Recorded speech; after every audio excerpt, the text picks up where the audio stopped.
Hello friends, मेरे channel पे आपका स्वागत है। मैं रही Prakash Singh, senior web developer. आज मैं इस वीडियो में आपके साथ SEO सर्च इंजन ऑप्टिमाइजेशन के अगले कुछ टॉपिक्स के बारे में बात करूंगा। तो चलिए इस वीडियो को स्टार्ट करते हैं। Preparing your website for SEO। तो किसी भी वेबसाइट को कैसे प्रिपेयर करें SEO के लिए, सर्च इंजन ऑप्टिमाइजेशन के लिए। तो your website is the most important element in the search engine optimization process. तो जो आपकी वेबसाइट है वो सबसे इंपॉर्टेंट एलिमेंट होता है SEO के लिए। You can optimize a well built website easily and it go get a high ranking by default. तो जो ऑप्टिमाइजेशन है, अगर हम इस एलिमेंट का ध्यान अच्छे तरीके से रखें, यानी वेबसाइट का ध्यान अच्छे तरीके से रखें, तो हम आसान तरीके से हाई रैंकिंग पा सकते हैं किसी भी सर्च इंजन के अंदर by default. A poorly structured website में भी इम्पॉसिबल टू ऑप्टिमाइज। लेकिन अगर बात करें कि जो पुअरली स्ट्रक्चर्ड वेबसाइट है और उसके रिगार्डिंग हम कोई SEO में एक अच्छा रिजल्ट पा सके, तो ऐसा पॉसिबल नहीं है, क्योंकि जो पुअर स्ट्रक्चर्ड वेबसाइट है उसकी रैंकिंग जो है किसी भी सर्च इंजन में अच्छी नहीं हो सकती है। ये बिल्कुल ही क्या है, इम्पॉसिबल है। और SEO एफर्ट में not help it reach the top of the search engine result. तो अगर आपकी वेबसाइट क्या है, आपकी वेबसाइट का कंटेंट जो है पुअर है, स्ट्रक्चर्ड भी पुअर है, तो जो SEO है वो आपकी मदद नहीं कर पाएगा एक अच्छा रिजल्ट हासिल करने में। Thus, it is the important to prepare your website before applying any SEO steps। तो सबसे पहली चीज़ तो यही है कि अपने वेबसाइट पे आपको फोकस करना है कि वो क्या हो, वेल स्ट्रक्चर्ड हो, साथ में उसका कंटेंट भी क्या हो, अच्छा हो। तो देन आप जो है SEO का फ़ायदा आपके वेबसाइट को मिलेगा। तो फर्स्ट स्टेप में तो यही आ जाता है SEO की अगर बात किया जाए तो। नेक्स्ट, फाइंड अ वेबसाइट नीश। तो कैसे भी वेबसाइट की नीश को कैसे फाइंड करें, तो before you start to build your website or choose the name, you have a determine your website niche or your business category. तो सबसे पहले तो आपको ये पहचानना जरूरी है, अगर आप कोई वेबसाइट बना रहे हैं, कि वेबसाइट का मेन कंटेंट क्या होगा, उसका नीश क्या होगा, और साथ में आपका मेन बिजनेस क्या होगा। या अगर बिजनेस के लिए कोई वेबसाइट आप बना रहे हैं, तो finding the niche can help you create a clear vision. तो एक नीश फाइंड करना एक बहुत ज़रूरी चीज़ है क्लियर विजन के लिए of the website structure, content and organization. तो ये ज़रूरी हो जाता है किसी भी वेबसाइट को स्ट्रक्चर करने में, उसके कंटेंट को वेल मेंटेन करने में, और किसी भी ऑर्गेनाइजेशन के लिए।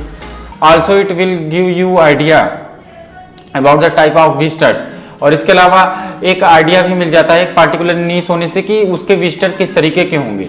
You will have how to design the website और content of meet their need. तो जब आपको अपने विजिटर की पहचान होगी कि किस तरह के विजिटर आपकी वेबसाइट में आना है, तो उसके अकॉर्डिंग आप अच्छे तरीके से वेबसाइट को डिजाइन कर सकते हो, उसके कंटेंट को डिजाइन कर सकते हो। Website in some niche have to built in a specific way. तो कुछ वेबसाइट के जो नीश होते हैं उनके अकॉर्डिंग ही क्या होता है, स्पेसिफिक तरीके से क्या होता है, वेबसाइट को बनाया जाता है। Such is the case for e commerce. जैसे बात कर ली जाए ई कॉमर्स की, तो या न्यूज वेबसाइट जो है, तो न्यूज वेबसाइट की बात की जाए, तो जो ई कॉमर्स होगा उसमें गुड्स की सेलिंग होगी, ठीक है। उसी तरह से न्यूज वेबसाइट्स में क्या होगा, आपको न्यूज मिलेगा, समाचार मिलेगा, ठीक है। वो आपका वीडियो फॉर्म में भी हो सकता है, आपका जो है टेक्स्ट फॉर्म में भी हो सकता है। Compare focused and general interest websites. तो typically there are two types of the website. तो जो सामान्यतः दो तरह की वेबसाइट्स होती है, एक फोकस्ड, दूसरी क्या होती है, जनरल। तो जनरल में सारी चीज़ें, जिसके अंदर सारी चीज़ें आ जाती हैं वो जनरल कहलाती है। फोकस्ड मतलब कोई स्पेसिफिक टॉपिक पे ही किसी वेबसाइट का पूरा फोकस होना, तो उसको फोकस्ड वेबसाइट बोलेंगे। तो those that are focused, those that address a general interest. Focused website center on the specific topics such as iPhone cases, design jobs, while these type of website are easy to optimize for the search engine because they focus on one topic।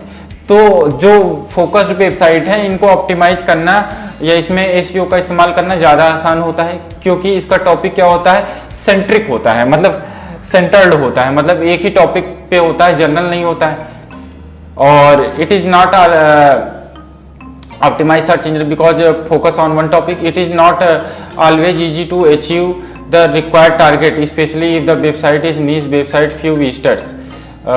General interest websites such as the buy and sell website, news portal, including variety of content from the sources which make it harder to optimize them.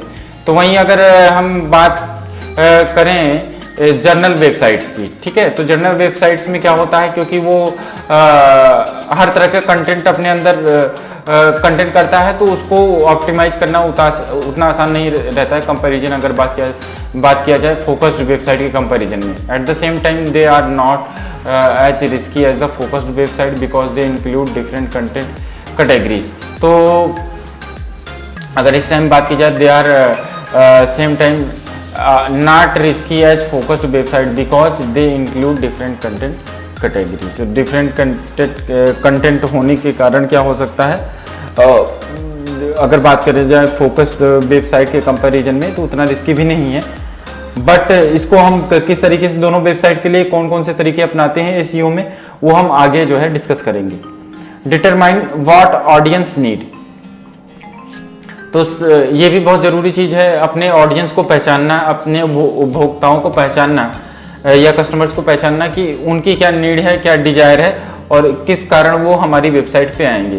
तो the audience or the website visitor is the most important factor that you have to consider when you design your website, build it and the content and optimize it for the search engine.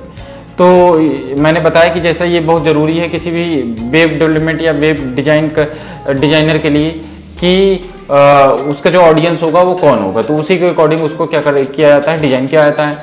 और optimisation में इससे help मिलती है. You have understand the website visitor need how they interact with the website. तो अगर आप website के regarding अपने कस्टमर्स को पहचानते हैं, अपने ऑडियंस को पहचानते हैं, तो उसी के अकॉर्डिंग जो है इंटरेक्टिविटी आप वेबसाइट में ऐड करेंगे, जिससे और ऑप्टिमाइजेशन बेहतर ऑप्टिमाइजेशन करने में आपको मदद मिल सकती है. This information help you determine the best website structure and content to use. और ये आपके वेबसाइट के स्ट्रक्चर को वेल मेंटेन करने में भी आपके और कंटेंट को सही तरीके से ऑर्गेनाइज करने में भी आपकी मदद करता है, हेल्प करता है, उसकी अंडरस्टैंडिंग को बढ़ा देता है. नेक्स्ट टॉपिक है हमारा consider a product website and placement. तो कंसीडर करना प्रोडक्ट वेबसाइट को और प्लेसमेंट को. तो e commerce website and website selling specific product or focused website. तो जो ई कॉमर्स की जितनी भी वेबसाइट है ये फोकस्ड वेबसाइट है. That are require special consideration with the optimization, जिसके लिए कुछ स्पेशल कंसिडरेशन की जरूरत होती है ऑप्टिमाइजेशन के लिए. जैसे you need to focus on your SEO tactics to help the website appear at the top of the search engine. तो यहाँ पे ज़रूरत होती है वेल फोकस्ड SEO टैक्टिक्स की, जो कि सहायता करते हैं किसी भी वेबसाइट को टॉप पे आने के लिए सर्च इंजन के रिजल्ट पे. When a user type a specific product name, अगर कोई भी यूजर किसी स्पेसिफिक प्रोडक्ट नेम को टाइप करता है, or related word in the search field, या सर्च टर्म जो भी टाइप करता है या सर्च कीवर्ड्स का इस्तेमाल करता है सर्च फील्ड के अंदर, तो इस पे जो है कंसिडरेशन हमारा होना चाहिए एक फोकस्ड वेबसाइट के लिए. तो इसके लिए हम क्या करते हैं, जो ई कॉमर्स के जो CMS होते हैं उसमें क्या होता है, SEO का अपना जो है प्लगइन वगैरह होता है, जिसमें various advance tools and technique का इस्तेमाल हम करते हैं, जिससे कि हमारी वेबसाइट को सर्च इंजन में एक अच्छा रिजल्ट मिल सके, टॉप रैंकिंग में हम आ सकें. नेक्स्ट जो हमारा टॉपिक है वो है इस्टेब्लिश योर वेबसाइट कंटेंट. तो कैसे एस्टेब्लिश करें अपने वेबसाइट कंटेंट को. Website content varies according to the purpose of the site and its business target.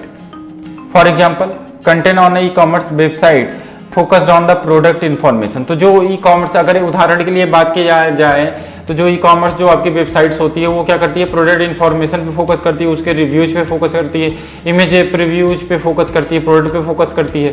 Tutorial training website include articles, images and video websites such as YouTube focus on primarily on the primarily on the video content. उसी तरीके से अगर कोई tutorial या training वाली websites की बात किया जाए तो वो अपने आर्टिकल्स इमेजेस पे फोकस करेगा या वीडियो ट्यूटोरियल्स पे फोकस करेगा। उसी तरह से आपका अगर यूट्यूब की बात कर ली जाए तो यूट्यूब के जो कंटेंट होते हैं ज़्यादा वीडियो बेस्ड होते हैं, तो वो अपने वीडियो कंटेंट पे ज़्यादा फोकस करेंगे।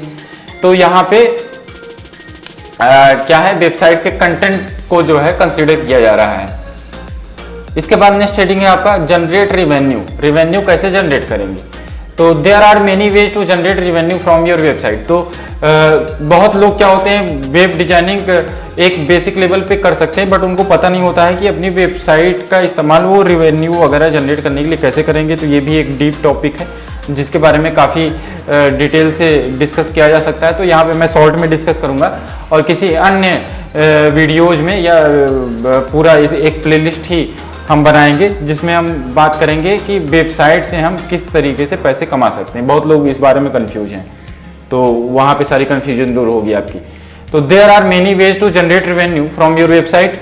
One is to sell a product or service to website visitors which is considered e-commerce. If your website gets a good number of visitors, you can also turn traffic into revenue by including advertisement with your content. तो जैसे आपको पता है कि आपकी website में, जैसे आपकी ई-कॉमर्स वेबसाइट है, वो तो डायरेक्ट सेलिंग में इन्वॉल्व है, उसको तो रेवेन्यू कमाना ही कमाना है। कुछ वेबसाइट ऐसी होती है जिसमें आर्टिकल्स होते हैं, वीडियोज होते हैं, ऑडियोज होते हैं या ट्यूटोरियल्स होते हैं। तो कुछ वेबसाइट्स क्या करती हैं, फ्री ट्यूटोरियल्स प्रोवाइड करती हैं, उसके साथ कुछ पेड ट्यूटोरियल्स भी प्रोवाइड करती हैं। तो ये एक तरीका हो गया। फ्री के साथ क्या हुआ, कुछ जो पेड सर्विसेज भी दी। और तो अगर मान लीजिए आपके पास 1000 कस्टमर आ रहे हैं फ्री के लालच में, तो उसमें से कम 200 लोग जो है आपकी प्रीमियम सर्विसेज को कम से कम खरीदेंगे क्योंकि वो पे कर सकते हैं उन सर्विसेज के लिए। तो ऐसे आप पैसे कमा सकते हैं। दूसरा तरीका ये है, या अगर आप टोटली फ्री सर्विस ही दे रहे हैं अपनी वेबसाइट के थ्रू, तो ऐसे कंडीशन में आपके पास विजिटर्स ज़्यादा होंगे और उन विजिटर्स से, यानी उसके जो ट्रैफिक जनरेट हो रहा है उससे, उस ट्रैफिक से आप पैसे कमा सकते हैं। और उसके कई तरीके हैं। आप थर्ड पार्टी किसी वेबसाइट्स का ऐड अपने जो वेबसाइट पे डाल सकते हैं, या किसी अन्य ई-कॉमर्स साइट के एड्स अपने जो है वेबसाइट में डाल सकते हैं, या किसी पार्टिकुलर प्रोडक्ट की जो ऐड होता है उसको अपने वेबसाइट में ऐड कर सकते हैं, जिससे आप रेवेन्यू वगैरह जनरेट कर सके। और भी कई तरीके होते हैं, तो वो मैं आगे के वीडियोज में आपसे डीप में डिस्कस करूंगा। Deciding how to get revenue from your website depend on the multiple factors. तो यहाँ पे डिसाइड करना होता है कि रेवेन्यू कैसे हम जनरेट करेंगे, और वो अलग अलग वेबसाइट के लिए अलग अलग होता है, यानी फैक्टर्स अलग अलग हो सकते हैं। फॉर एग्जांपल अगर बात की जाए तो you need to consider how to advertisement and impact visitor satisfaction with your website. तो यहाँ पे आपको समझने की जरूरत होगी, कंसीडर करना होगा कि जो एडवर्टाइजमेंट है वो इम्पैक्ट किस तरह करेगा आपके विजिटर्स पे, विजिटर सेटिस्फैक्शन पे विथ योर वेबसाइट, आपके वेबसाइट के साथ। तो ये सारी चीज़ें समझने की ज़रूरत है, जो कि आगे हम जो है डीप में इसके बारे में समझने की कोशिश करेंगे। तो अगला कंटेंट, अगले टॉपिक पे चलते हैं।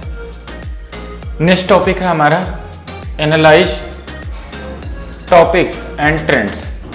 तो यहाँ पे हम सीखेंगे कि हम किसी भी पार्टिकुलर वेबसाइट के लिए किसी भी नीश को कैसे सेलेक्ट कर सकते हैं, या कैसे जाने कि हमें किस वेबसाइट में किस तरह के कंटेंट का इस्तेमाल करना है।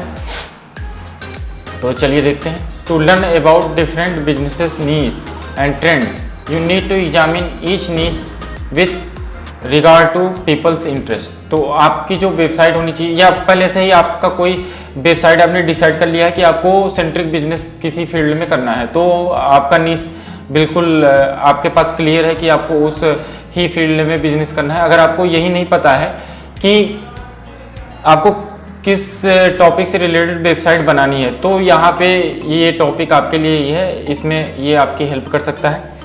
तो यहाँ पे हम जो है गूगल ट्रेंड से ये पता लगा सकते हैं कि सबसे ज़्यादा जो सर्च टर्म है वो कौन सा सर्च टर्म है जिसका सबसे ज़्यादा इस्तेमाल किया जाता है, और पूरे विश्व में, पूरे संसार में सबसे ज़्यादा कौन से कीवर्ड्स का इस्तेमाल किसी भी पार्टिकुलर सर्च के लिए किया जाता है।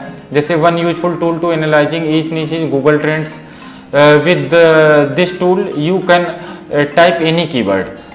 Topic that you would like to use on the website. तो आप यहाँ पे अपना जो भी टॉपिक आपका है उसको यहाँ पे टाइप कर सकते हैं and find more information about global interest. इसके बाद यहाँ से आप एक इंफॉर्मेशन ले सकते हैं। किस तरह की इंफॉर्मेशन ये होगी, ग्लोबल इंटरेस्ट जो है उससे रिलेटेड टॉपिक्स के बारे में, the country most interested in the topic, और सारी जो कंट्रीज है वो सबसे ज़्यादा किस टॉपिक के साथ इंगेज है इसके बारे में आपको पता लग जाएगा। And related keyword to this trend और टॉपिक, और जो रिलेटेड कीवर्ड्स होंगे ट्रेंड से रिलेटेड, टॉपिक से रिलेटेड, उसके बारे में आपको पता लग जाएगा। You can also narrow the result, और आप अपने रिजल्ट को छोटा कर सकते हैं। रिजल्ट बहुत बड़ा आ रहा है, छोटा कर सकते हैं कैसे, लेफ्ट मेन्यू में जाके compare this keyword with other terms, तो इस कीवर्ड्स को अदर टर्म से कंपेयर करके देख सकते हैं सर्च टर्म एरिया में जाके। तो कैसे करेंगे, स्टेप बाय स्टेप प्रोसीड्यूर्स यहाँ पे दिया है जो कि मैं प्रैक्टिकल करके भी आपको दिखाऊंगा। तो एनालाइज टॉपिक एंड ट्रेंड्स, तो सबसे पहले आपको क्या करना है, www.google.com/trends URL पे जाना है, इसको टाइप करना है एड्रेस बार में और इंटर कर देना है। इंटर करने के बाद आप डायरेक्ट जो है ट्रेंड वाले पेज पे, गूगल पेज पे चले जाएंगे। यहाँ पे फिर आपको क्या करना है, मान लीजिए ऑनलाइन बिजनेस करना चाहते हैं तो आप टाइप करेंगे सर्च टर्म ऑनलाइन बिजनेस और इसके बाद इस फ्लोर पे क्लिक कर देंगे। क्लिक करने के बाद क्या होगा, इसका आपका जो है रिजल्ट आ जाएगा, उससे रिलेटेड रिजल्ट आ जाएगा, द कीवर्ड इंफॉर्मेशन अपीयर हो जाएगा।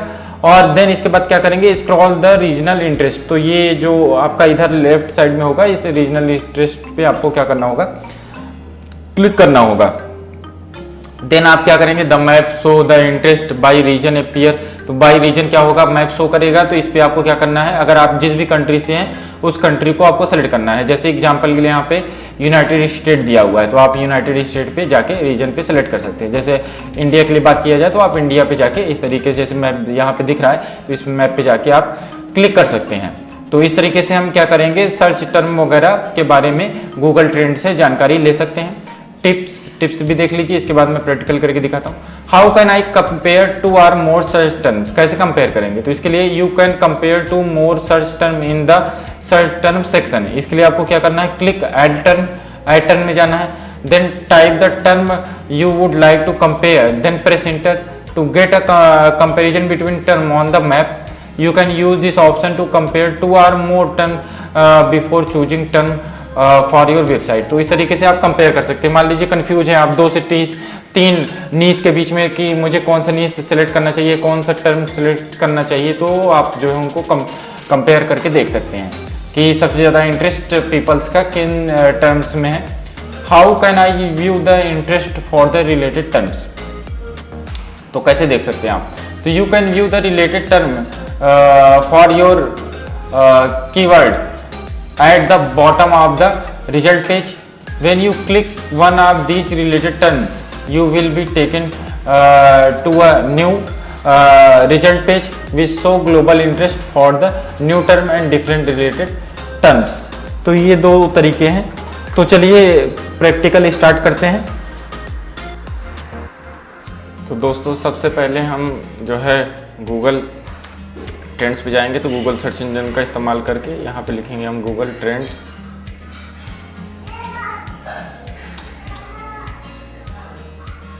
ये आ गया आपका, यहाँ पे जाके क्लिक कर देंगे तो ये ट्रेंड्स google.com, तो ये आ गया आपका गूगल ट्रेंड्स। तो यहाँ पे हम क्या करेंगे, सर्च टर्म जिससे रिलेटेड आप बिजनेस स्टार्ट करना चाहते हैं, ऑनलाइन, मान लीजिए ऑनलाइन बिजनेस एग्जांपल के लिए, ऑनलाइन बिजनेस।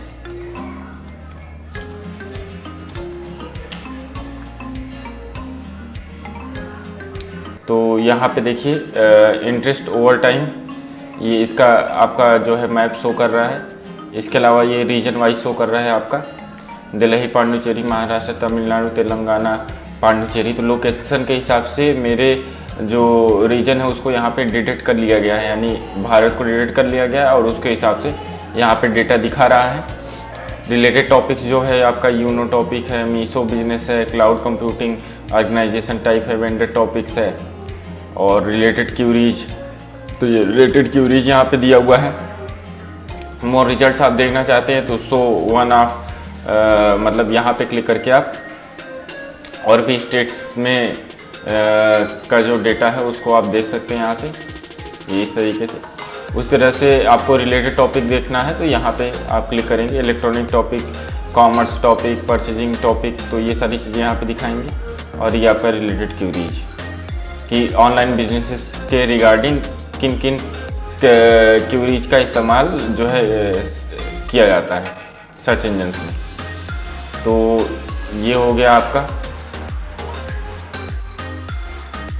तो फ्रेंड्स, किसी भी पार्टिकुलर सर्च टर्म को कंपेयर कैसे करें गूगल ट्रेंड्स में, तो इसके लिए आपको क्या करना है, देखिए ऐड कंपैरिजन का यहाँ पे बटन बना हुआ है। तो यहाँ पे मैंने 2 टर्म्स ऐड किए हैं, तो इसको मैं रिमूव करके फिर से आपको ऐड करके दिखाता हूँ यहाँ पे।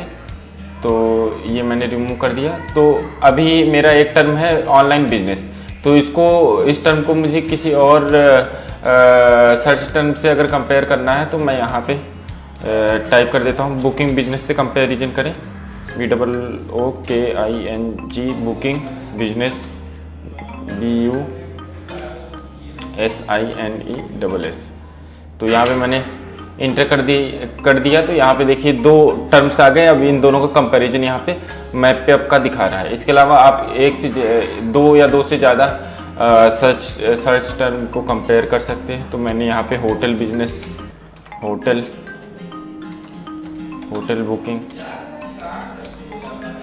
बुकिंग बिजनेस,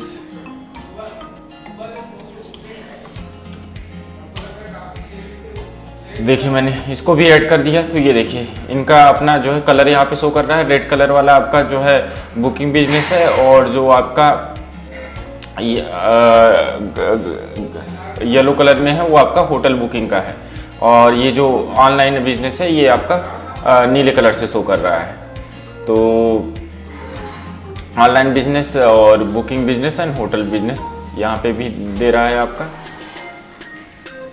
अब यहाँ पे आप इंटरेस्ट फॉर बुकिंग बिजनेस, तो ये तो नीले कलर से जो दिखा रहा है ये ऑनलाइन बिजनेस है। बुकिंग बिजनेस पे क्लिक करेंगे तो आपका बुकिंग बिजनेस के अकॉर्डिंग दिखाएगा। उसी तरीके से interest for hotel booking business, तो आपका उसके हिसाब से यहाँ पे क्या होगा, शो करेगा। ये देखिए यहाँ पे देखिए दिख रहा है। तो ये होटल बुकिंग बिजनेस का क्या होगा, पूरे मैप पे दिख रहा है डेटा। तो इस तरीके से हम क्या कर सकते हैं, गूगल ट्रेंड्स का इस्तेमाल कर सकते हैं किसी भी सर्च टर्म को कंपेयर करने के लिए, या ग्लोबल इंटरेस्ट किन किन टॉपिक्स में है, किस टॉपिक्स पे सबसे ज़्यादा सर्च किए जाते हैं उसके बारे में जानकारी लेने के लिए हम गूगल ट्रेंड्स का इस्तेमाल कर सकते हैं। तो अगला टॉपिक है हमारा SEO के अंदर, सर्च इंजन ऑप्टिमाइजेशन में, understanding web hosting. Web hosting को समझना होगा हमें कि वेब होस्टिंग क्या होता है, क्योंकि ये भी इंपॉर्टेंट रोल प्ले करता है आपका SEO, सर्च इंजन ऑप्टिमाइजेशन में।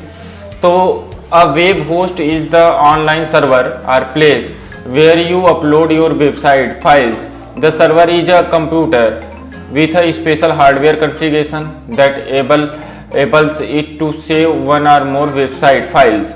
तो जो आपका वेब होस्ट होता है, तो वेब होस्ट होता क्या है, मतलब यानी जो भी वेब किसी भी चीज़ को क्या करे, होस्ट करे। जैसे मान लीजिए कोई आपको पार्टी देता है, इनवाइट करता है आपको पार्टी में, तो वो क्या होगा, जो भी आपको इनवाइट कर रहा है वो उस पार्टी का क्या है, होस्ट है, जो कि उस पार्टी को ऑर्गेनाइज कर रहा है, जहाँ पे जो है आप पार्टी को अटेंड करते हैं। तो उसी तरीके से वेब होस्ट में क्या होता है, जिस भी पार्टिकुलर सर्वर में या कंप्यूटर में, या कंप्यूटर सर्वर भी बोल सकते हैं आप, वेबसाइट्स को क्या किया जाता है, प्लेस किया जाता है, या वेबसाइट्स की जो फाइल्स होती हैं, वेब पेजेस होते हैं, उनको स्टोर किया जाता है जिस कंप्यूटर के अंदर, और जिससे कि वो जो है वर्ल्ड वाइडली जो है अवेलेबल रहे क्लाइंट पीसीज के लिए, तो उसे वेब होस्ट बोलते हैं। वेब होस्ट वाली जो सर्विसेज है वो वेब होस्टिंग कंपनियों द्वारा प्रोवाइड की जाती है बाय इट्स ओन सर्वर। उनके अलग अलग तरीके के सर्वर्स होते हैं जिनके थ्रू वो वेब होस्टिंग सर्विसेज आपको प्रोवाइड करते हैं। अलग अलग सर्वर्स के अलग अलग कॉन्फ़िगरेशन हो सकते हैं, इंटरनेट की स्पीड अलग अलग हो सकती है, और स्टोरेज कैपेसिटी भी अलग अलग हो सकती है। आपके अलग अलग स्टोरेज कैपेबिलिटी के लिए अलग अलग चार्जेस जो है पे करने होते हैं आपको, या अगर आप खुद कोई सर्वर पे अपनी वेबसाइट को होस्ट करते हैं, यानी ओन होस्टिंग करते हैं तो ऐसे कंडीशन में आप वेब होस्ट खुद ही हो जाते हैं। तो वेब होस्टिंग भी कई तरीके की होती है, जैसे आपकी ओन होस्टिंग होती है या थर्ड पार्टी होस्टिंग होती है। तो इन दोनों में से कोई एक होस्टिंग आप चूज कर सकते हैं। बट सभी के क्या है प्रो एंड कॉन्स है, जो कि वेब होस्टिंग के बारे में जब मैं बात करूंगा वीडियोज में तो मैं उसमें डीप में डिस्कस करूंगा। साथ में मैंने ओ लेवल वाला जो सेकंड पेपर है वेब डिजाइनिंग एंड पब्लिशिंग, तो उसमें मैंने वेब सर्वर्स और वेब होस्टिंग कंपनी कौन कौन से प्लान्स होते हैं इसके बारे में डीप में डिस्कस किया है। तो आप वहाँ पे भी जाके इसके बारे में डिटेल्ड जानकारी ले सकते हैं। तो और सर्वर क्या होता है इसको भी मैं थोड़ा सा यहाँ पे एक्सप्लेन कर देता हूँ। तो सर्वर क्या होता है, एक पार्टिकुलर मशीन होती है, कंप्यूटर मशीन ही होती है, बट उसके कॉन्फ़िगरेशंस क्या होते हैं, डिफरेंट होते हैं। नॉर्मल कंप्यूटर से क्या होते हैं, अपग्रेडेड होते हैं, यानी जो आपका मदरबोर्ड होता है वो सर्वर के लिए 2 CPU वाला हो सकता है, यानी 2 CPU उसके अंदर इंस्टॉल हो सकती है, या 1 भी हो सकता है। ये क्या होता है, ऑप्शनल होता है। इसके अलावा उसमें रैम कैपेसिटी ज़्यादा होती है, डिम स्लॉट ज़्यादा दिए होते हैं सर्वर मदरबोर्ड में, जिससे कि हम रैम को ज़्यादा से ज़्यादा कैपेसिटी में इंस्टॉल कर सकें। इसके अलावा उसमें क्या होता है, RJ45 पोर्ट 2 या 2 से ज़्यादा हो सकता है, जिससे कि हम ऑप्शनल नेटवर्क कनेक्टिविटी प्रोवाइड कर सकें सर्वर कंप्यूटर के अंदर। तो कुछ स्पेशल कॉन्फ़िगरेशंस होते हैं सर्वर कंप्यूटर में, बट कोई भी नॉर्मल कंप्यूटर को आप सर्वर कंप्यूटर बना सकते हो उसमें सर्वर सॉफ्टवेयर इंस्टॉल करके। तो अगर सर्वर को हमें डिफाइन करना हो तो server is the normal PC installed have a server software, special software server software behave like a server and provide the information to the client PC behalf of the request। तो ये आपका क्या होगा, server computer हो जाता है। तो when a user type a website URL in the web browser, the server send the website home page to the user। तो कोई भी यूजर जब अपने क्लाइंट पीसी से या अपने पर्सनल पीसी से कह सकते हैं कि किसी भी URL को टाइप करता है, तो उस URL के रिगार्डिंग जो उसका सर्वर होता है उस सर्वर से क्या होता है, रिस्पॉन्स जनरेट होता है जो कि क्लाइंट पीसी तक पहुंचता है। तो रिक्वेस्ट और रिस्पॉन्स का क्या होता है, यहाँ पे होता है request by the client and response by the server. तो ये सारी चीज़ें होती हैं। To understand how the website work you need to learn basic hosting server terms. तो अगर आपको समझना है कि वेबसाइट कैसे वर्क करती है तो उसके लिए ज़रूरत होगी, आपको सीखने की जरूरत होगी कि होस्टिंग सर्वर टर्म्स के कॉन्सेप्ट्स को, which you will use frequently when building your website। तो इसको आपको तेज़ी से सीखना होगा, जल्दी जल्दी सीखना होगा when building your website, जब आप कोई भी वेबसाइट बनाते हो और अपलोड करते हो उसको सर्वर पे। तो ये तो हो गया कि वेब होस्टिंग क्या होती है। वेब होस्टिंग का मतलब सिंपल ही है, जैसे कोई भी सर्वर है, सर्वर के अंदर जब हम वेबसाइट्स की फाइल्स को अपलोड करते हैं जिससे कि वो जो है पब्लिकली अवेलेबल हो सके, इसी प्रोसेस को वेब होस्टिंग बोलते हैं। इसमें कई क्या होते हैं, स्टेप्स होते हैं। IP कॉन्फ़िगरेशन करना पड़ता है, सर्वर कॉन्फ़िगरेशन करना होता है, और आपका SSL कॉन्फ़िगरेशन करना होता है जब आप ओन होस्टिंग करते हैं, सर्वर मेंटेनेंस करना होता है। बट आप किसी थर्ड पार्टी कंपनी को होस्टिंग के लिए चूज़ करते हैं तो ये सारी सर्विसेज उस कंपनी के द्वारा आपको प्रोवाइड की जाती हैं। तो होस्टिंग सर्वर टाइप्स के बारे में बात कर लेते हैं। तो you can use several different type of hosting server to host your website on the internet. तो जो आपका क्या है, डिफरेंट टाइप का होस्टिंग सर्वर्स होता है जिसमें अपनी वेबसाइट्स को आप होस्ट कर सकते हो, इंटरनेट पे होस्ट कर सकते हो विद शेयर्ड वेब होस्टिंग, जिसमें आपका एक क्या होता है, shared web hosting. Shared web hosting का मतलब है कि जैसे आप ट्रेवल करते हैं एक जगह से दूसरी जगह पे, तो ट्रेवल करने के लिए जब आप अपने ओन क्या करते हैं, किसी कार का इस्तेमाल करते हैं, या आपके पास कोई व्हीकल है, 2 व्हीलर है या 4 व्हीलर है, उसका इस्तेमाल करते हैं, तो ये लाइक आपका ओन होस्टिंग हो गया, जहाँ पे आपके ऊपर ही सारी चीज़ें डिपेंड हैं कि आप किन चीज़ों का किस तरीके से इस्तेमाल करते हैं। तो उसके अपने प्रो और कॉन्स अलग हैं। और उसी तरीके से अगर आप ट्रेवल करने के लिए बस का इस्तेमाल करते हैं तो यहाँ पे आप क्या कर रहे हैं, और भी जो पैसेंजर है उनके साथ क्या कर रहे हैं, शेयरिंग कर रहे हैं। तो एक ही बस में कई जो है लोग क्या करते हैं, शेयर करते हैं सीट्स को। तो ये आपका क्या होगा, शेयर्ड होस्टिंग की तरह हो गया। यानी शेयर्ड होस्टिंग में क्या होता है कि आपकी वेबसाइट के साथ साथ कई और थर्ड पार्टी वेबसाइट्स क्या होती हैं जो कि आपके जो है सर्वर को शेयर करती हैं, यानी सर्वर की स्पीड को शेयर करती हैं, सर्वर की जो स्टोरेज कैपेबिलिटी है उसको भी शेयर करती हैं। तो इससे क्या फ़र्क पड़ता है, ये आपका कॉन्स में आ जाएगा, ठीक है। क्योंकि अगर स्पीड शेयरिंग होगी तो आपके वेबसाइट की स्पीड कम हो जाएगी। अगर कैपेसिटी की स्टोरेज कैपेसिटी की शेयरिंग होगी तो स्टोरेज कैपेसिटी आपके वेबसाइट के लिए कम हो जाएगी। तो ये क्या होगा, आपका कॉन्स होता है शेयर्ड होस्टिंग में। बट शेयर्ड होस्टिंग में क्योंकि ये थर्ड पार्टी कंपनी द्वारा आपको प्रोवाइड की जाती है, तो यहाँ पे सर्वर की मेंटेनेंस, पावर बैकअप और इसके अलावा जो है आपकी फाइल्स की बैकअप बनाना, इन सारे झंझट से मुक्ति होती है।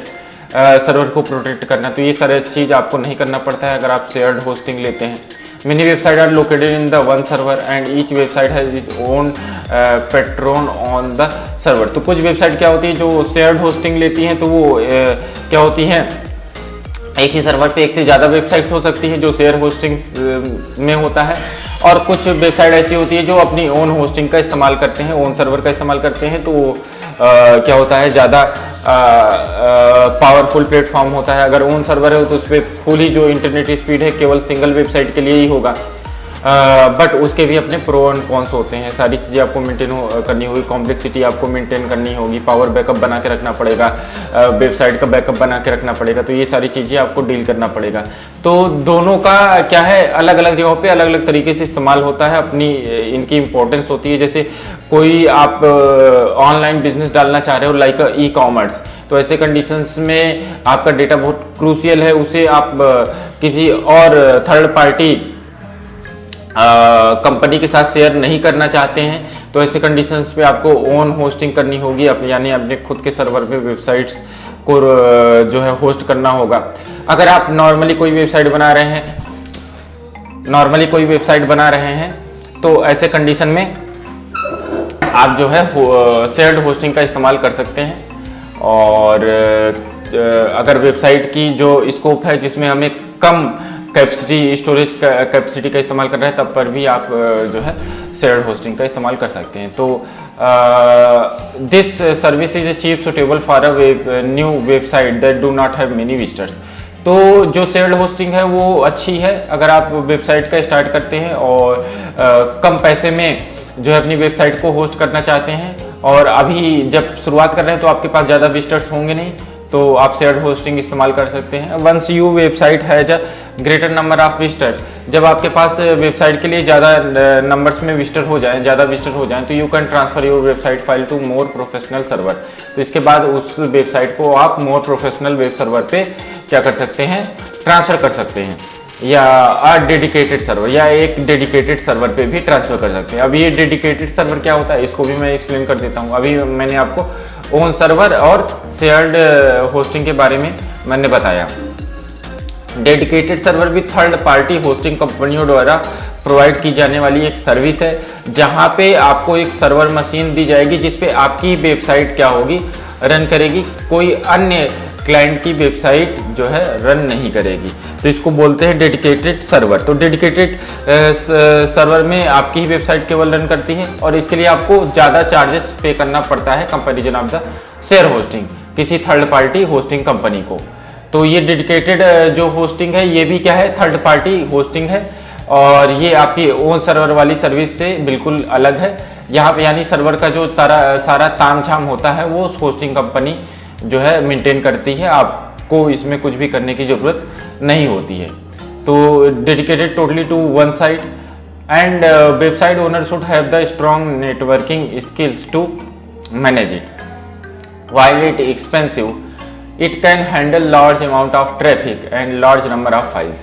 a virtual private server, हाँ एक VPN भी होता है, वर्चुअल प्राइवेट सर्वर, और इसके बारे में मैं डिटेल से किसी एक वीडियो में इसी के ऊपर वीडियो बनाऊंगा और डिटेल्स इसके बारे में डिस्कस करूंगा कि VPS क्या होता है, और जिससे कि आप डिटेल जानकारी VPS के बारे में ले सके। तो divide into small parts which are known as the nodes VPS provide flexibility because you can increase the node when the website traffic increases। तो यहाँ पे क्या होता है, आपका एक वर्चुअल प्राइवेट सर्वर होता है जिसको छोटे छोटे भागों में डिवाइड कर दिया जाता है, जिसे हम नोड के नाम से जानते हैं, नोड्स। और VPS प्रोवाइड फ्लेक्सिबिलिटी, ये क्या होता है, फ्लेक्सिबिलिटी प्रोवाइड करता है क्योंकि you can increase the node, जब आप नोड को बढ़ाते हैं तो when the website traffic increase, तो उससे क्या होता है, कब बढ़ाते हैं आप, जब आपकी वेबसाइट की ट्रैफिक इंक्रीज होने लगती है, यानी वेबसाइट पे ज़्यादा विजिटर आने लगते हैं, तो उसके लिए आपको नोड्स की संख्या को बढ़ाना पड़ता है, तब आपका ये जो VPS है ये इंपॉर्टेंट रोल प्ले करता है इसमें। सर्वर कॉन्फ़िगरेशन पे हम आते हैं। तो सर्वर कॉन्फ़िगरेशन मतलब यानी जो सर्वर है, सर्वर के अंदर कौन कौन से हार्डवेयर का, यानी जो हार्डवेयर मशीन है उसमें कौन कौन तरीके की हार्डवेयर पार्ट्स का इस्तेमाल किया गया है, ये इसी को बोलते हैं हम सर्वर कॉन्फ़िगरेशन। यानी कौन सा प्रोसेसर लगा है, कितनी कैपेसिटी का रैम लगा हुआ है, हार्ड डिस्क लगी हुई है या SSD लगी हुई है, स्पीड कितनी प्रोवाइड कर रहा है, तो ये सारी चीज़ें क्या होगी। और इसके अलावा सॉफ्टवेयर में किन किन तरीके की फैसिलिटीज अवेलेबल है, तो ये सारी चीज़ें आपकी सर्वर कॉन्फ़िगरेशन में आ जाती है। तो चलिए इसको देखते हैं। तो storage, bandwidth and RAM are term to should be familiar with you search for server or review different services. तो इसके बारे में आपको जानकारी होनी चाहिए। एक तो बैंडविड्थ, क्योंकि सर्वर में बैंडविड्थ भी बहुत मायने रखता है, क्योंकि आपकी वेबसाइट की स्पीड डायरेक्टली बैंडविड्थ से क्या होगी, कनेक्टेड होगी। यानी जितनी ज़्यादा इंटरनेट की स्पीड होगी, यानी अपलोड स्पीड भी इंटरनेट की स्पीड में आपकी अपलोड स्पीड मायने रखेगी। जितनी ज़्यादा अपलोड स्पीड होगी उतनी ज़्यादा ही आपकी वेबसाइट बहुत तेज़ी से क्या होगी, रन करेगी। और उसी तरीके से रैम की ज़रूरत होगी, क्योंकि ज़्यादा ट्रैफिक जनरेट होगा तो उसको हैंडल करने के लिए आपकी रैम की कैपेसिटी क्या होनी चाहिए, ज़्यादा होनी चाहिए। और फिर वेबसाइट का स्कोप क्या है, अगर बड़ा है लाइक ई-कॉमर्स है तो उसमें ज़्यादा से ज़्यादा डेटा अपलोड किया जाएगा, तो ऐसे कंडीशन में स्टोरेज कैपेबिलिटी भी हाई होनी चाहिए। तो इन सारी चीज़ों को, इस सारे टर्म को ध्यान में रखना है आपको अगर आप एक सर्वर के बारे में सोच रहे हैं। तो review different services, storage refer to the storage capability of the website. You have to make sure that the hosting company will give you enough storage space to store your website files। तो आपको ये चीज़ें ध्यान में रखनी है कि जो आपकी होस्टिंग कंपनी है वो एक जो है स्टोरेज स्पेस जो है अवेलेबल करा रही है आपकी वेबसाइट या आपकी वेब पेजेस के लिए। And increase in the storage size में lead to greater server cost. तो जो आपका क्या है स्टोरेज साइज है, ठीक है, स्टोरेज साइज क्या होना चाहिए आपका, इंक्रीज मतलब ज़्यादा होना चाहिए, जिससे कि आप जो है ज़्यादा से ज़्यादा फाइल्स को अपने सर्वर पे स्टोर कर सकें। लेकिन अगर आपकी स्टोरेज साइज ज़्यादा होगी तो होस्टिंग कंपनी आपको ज़्यादा जो है सर्विस कॉस्ट लगाएगी, यानी आपके चार्जेस क्या हो जाएंगे, बढ़ जाएंगे। Bandwidth refer to the amount of traffic a server can receive. तो जो बैंडविड्थ है वो क्या होता है, उसकी जो स्पीड है ये किसको प्रभावित करती है, ये आपके सर्वर पे जो ट्रैफिक है उस ट्रैफिक को हैंडल करने में आपकी मदद करती है। यानी ज़्यादा ट्रैफिक होगा तो ज़्यादा बैंडविड्थ की ज़रूरत पड़ेगी, तो जितना ज़्यादा बैंडविड्थ रहेगा उतने ही ज़्यादा आपको जो है फ़ायदा मिलेगा। बट बैंडविड्थ ज़्यादा है तो इसके लिए भी आपको, अगर थर्ड पार्टी होस्टिंग इस्तेमाल कर रहे हैं तो आपको ज़्यादा चार्जेस पे करने होंगे। A large bandwidth means that your server can receive more traffic. You need to make sure that the server provides enough bandwidth to able to receive a lot of traffic.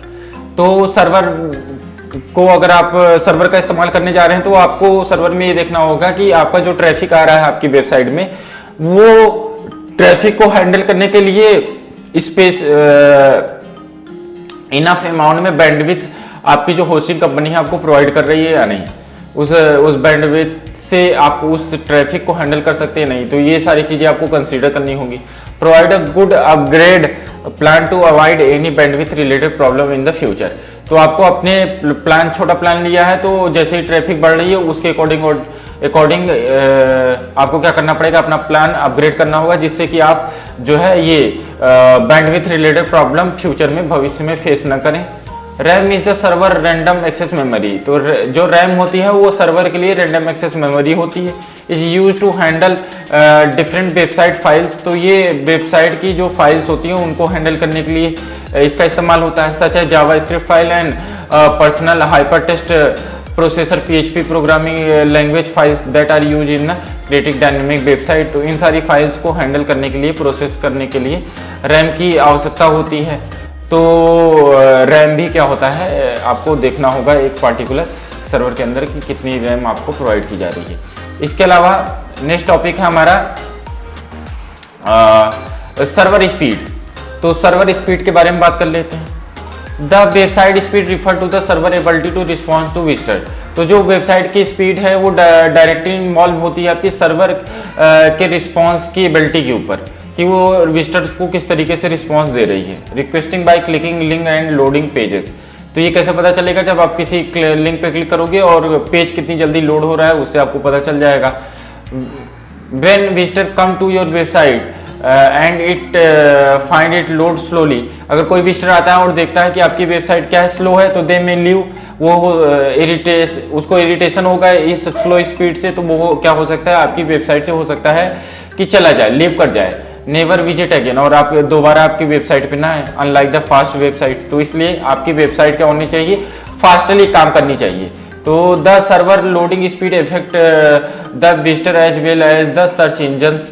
तो जो server speed है वो search engine में आपकी performance और साथ में visitor पे भी क्या करती है, इफेक्ट डालती है, और वेबसाइट के इंडेक्स पे भी इसका प्रभाव पड़ता है, इंडेक्सिंग पे भी इसका प्रभाव पड़ता है। The search crawlers index the website content in the short period of time that can reach seconds.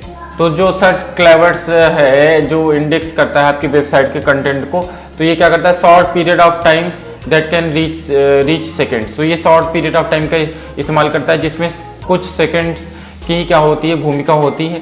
तो if your server is responding slowly, अगर आपका सर्वर क्या होगा, स्लो रिस्पॉन्स करेगा, तो सर्च इंजन क्लेवर्स रिक्वेस्ट को तो क्या होगा, the crawlers will leave the website. तो जो प्रोग्राम है, सर्च इंजन का जो प्रोग्राम है वो लीव कर जाएगा। And without crawling all the pages you learn more about the server speed by reading customer review and feedback.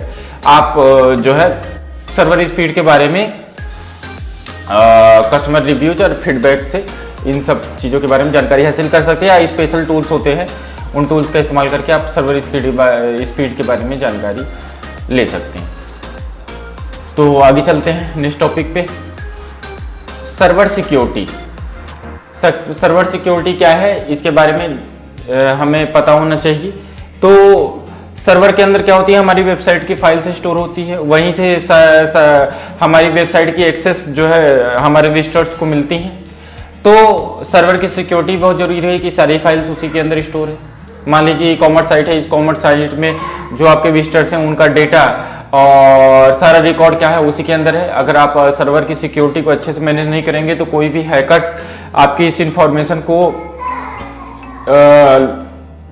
Encrypt कर सकता है, लॉक कर सकता है, या पूरी तरह से उसको डिस्ट्रॉय कर सकता है अपने स्पेसिफिक पर्पज के लिए। तो ऐसे कंडीशन में आपको बहुत बड़ा नुकसान उठाना पड़ेगा। तो इस नुकसान से बचने के लिए आपको सर्वर सिक्योरिटी भी टाइट रखनी होगी, यानी इसके लिए आपको प्लान पहले से ही प्लान करके चलना होगा। तो many new website owners do not give much focus on the website security issue. तो ये सबसे इंपॉर्टेंट पार्ट है, जो नए नए वेबसाइट ओनर्स होते हैं वो इस पार्ट पे बिल्कुल भी फोकस नहीं करते, उनका सिक्योरिटी इशू से मतलब जैसे कोई मतलब ही नहीं होता है। लेकिन ये सबसे इंपॉर्टेंट पार्ट होता है, क्योंकि आपकी वेबसाइट जैसे ही ऑनलाइन होती है वैसे ही जो है हैकर्स इसको जो है ब्रेक करने की कोशिश लगातार करना चालू कर देते हैं। तो ऐसे कंडीशन में आप अनऑथराइज्ड एक्सेस से अगर आपकी वेबसाइट को आपको बचाना है तो इसके लिए आपको सर्वर सिक्योरिटी मेंटेन करनी होगी। तो which can put them at risk of website hacking and malware script which can effect your website and redirect traffic to other suspicious website. तो जो हैकिंग होती है इसमें क्या होता है, मालवेयर स्क्रिप्ट का इस्तेमाल किया जाता है जो आपकी वेबसाइट को क्या करते हैं, इन्फेक्टेड कर देते हैं। इसके अलावा जो आपकी वेबसाइट की ट्रैफिक है उसको रीडायरेक्ट कर देते हैं किसी और वेबसाइट पे। तो इससे क्या होगा, आपके वेबसाइट का जो ट्रैफिक है कहीं और भागने लगेगा। तो इससे क्या होगा, आपको आर्थिक नुकसान उठाना पड़ सकता है। आप जिस मकसद के लिए वेबसाइट का इस्तेमाल कर रहे थे वो मकसद कंप्लीट ही नहीं हो पाएगा। तो the first important step in securing your website तो जो सबसे इंपॉर्टेंट चीज है, पहला स्टेप है अपनी वेबसाइट को सिक्योर करने का। उसके लिए क्या करना पड़ेगा आपको, एक चूज सिक्योर सर्वर। इसके लिए आपको एक सिक्योर सर्वर चूज करना होगा। तो इसके लिए आप क्या करेंगे, while it important to secure your website through using strong password. तो सबसे पहली चीज है कि पर्सनली अगर आप कुछ करना चाहते हो तो आप वेबसाइट का जो एडमिन पैनल है उसको एक्सेस करने के लिए स्ट्रॉन्ग पासवर्ड्स का इस्तेमाल करें। You need to make sure that server is secure enough to prevent attacks on your website. और ये भी सुनिश्चित करें कि आपका जो सर्वर है वो जो है इन सारे अटैक्स को झेलने में सक्षम है, और इसके लिए उसमें कुछ मेथड्स या फायरवॉल का इस्तेमाल किया जा रहा है जो कि आपको मालवेयर अटैक से प्रिवेंट करेंगे, ठीक है। और you can learn more about the server security reading customer reviews. तो आप सर्वर सिक्योरिटी के बारे में अभी एक्सेस मतलब जानकारी हासिल कर पाएंगे, क्योंकि मैं इसके बारे में आगे की वीडियोज में डीप में डिस्कस करूंगा। तो यहाँ पे मैं कुछ चीज़ें थोड़ा सा एक्सप्लेन करना चाहूँगा कि अगर आपको सर्वर सिक्योरिटी बढ़िया रखनी है तो उसके लिए आपको good quality of the malware scanner और अच्छे फायरवॉल का इस्तेमाल करना होगा। इसके अलावा आप जो है अगर सिक्योरिटी अच्छी रखना चाहते हैं तो इसके लिए आपको जो है अलग सर्वर की कंपैरिजन में आपका खुद का सर्वर होगा, तो आप ज़्यादा अच्छे तरीके से सिक्योरिटी को मैनेज कर पाएंगे।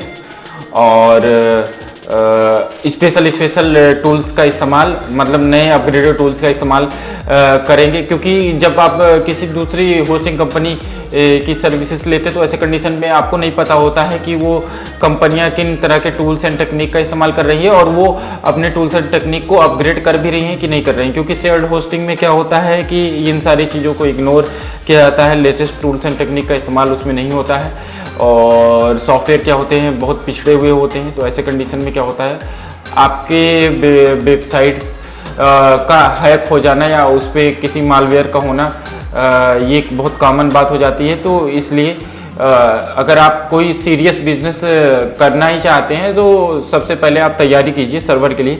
एक ओन होस्टिंग सर्विसेज आपके लिए बेटर ऑप्शन होगी। अगर आपको फुल कंट्रोल चाहिए अपने डेटा पे और सिक्योरिटी के रिगार्डिंग एंड स्पीड पे, तो own hosting is the best option for you.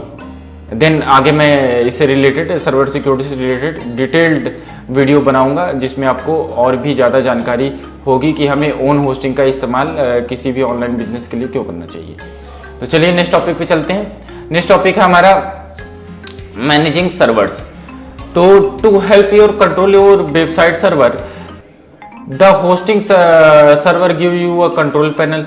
तो जो आपका क्या है, आपकी वेबसाइट पे या अपने वेब सर्वर पे जो कंट्रोल आपको चाहिए उसके लिए सहायता करने के लिए क्या होता है, जो होस्टिंग सर्वर्स हैं वो आपको एक पैनल देते हैं जिसको लोग सी पैनल भी बोलते हैं, कंट्रोल पैनल।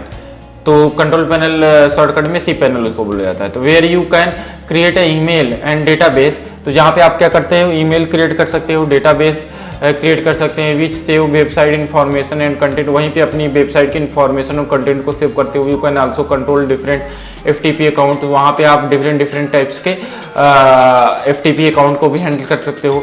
तो FTP अकाउंट क्या होता है, तो ये मैं बता देता हूँ यहाँ पे। FTP आपका क्या होता है, फाइल ट्रांसफर प्रोटोकॉल। तो इसका इस्तेमाल क्या होता है, वेब सर्वर से क्लाइंट पीसी से वेब सर्वर में क्या होता है, फाइल्स का ट्रांसफर किया जाता है, ठीक है।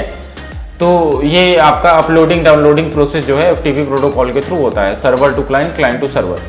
तो ये एक तरह का प्रोटोकॉल होता है। तो FTP अकाउंट्स के थ्रू ही जो है इन सारे प्रोटोकॉल का इस्तेमाल करके अपलोडिंग डाउनलोडिंग की जाती है। तो one of the commonly use control panel is the C panel which is web hosting control panel with a graphical interface. तो सी पैनल क्या होता है, ग्राफिकल इंटरफेस प्रोवाइड करता है, होस्टिंग कंपनी द्वारा आपको प्रोवाइड किया जाता है, और इस टूल का इस्तेमाल करके आप वेब सर्वर का मैनेजमेंट आसान तरीके से कर सकते हैं।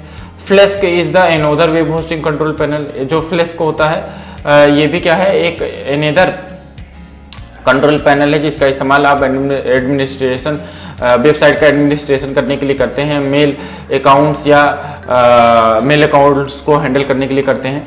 In addition to control panel each server will have a operating system.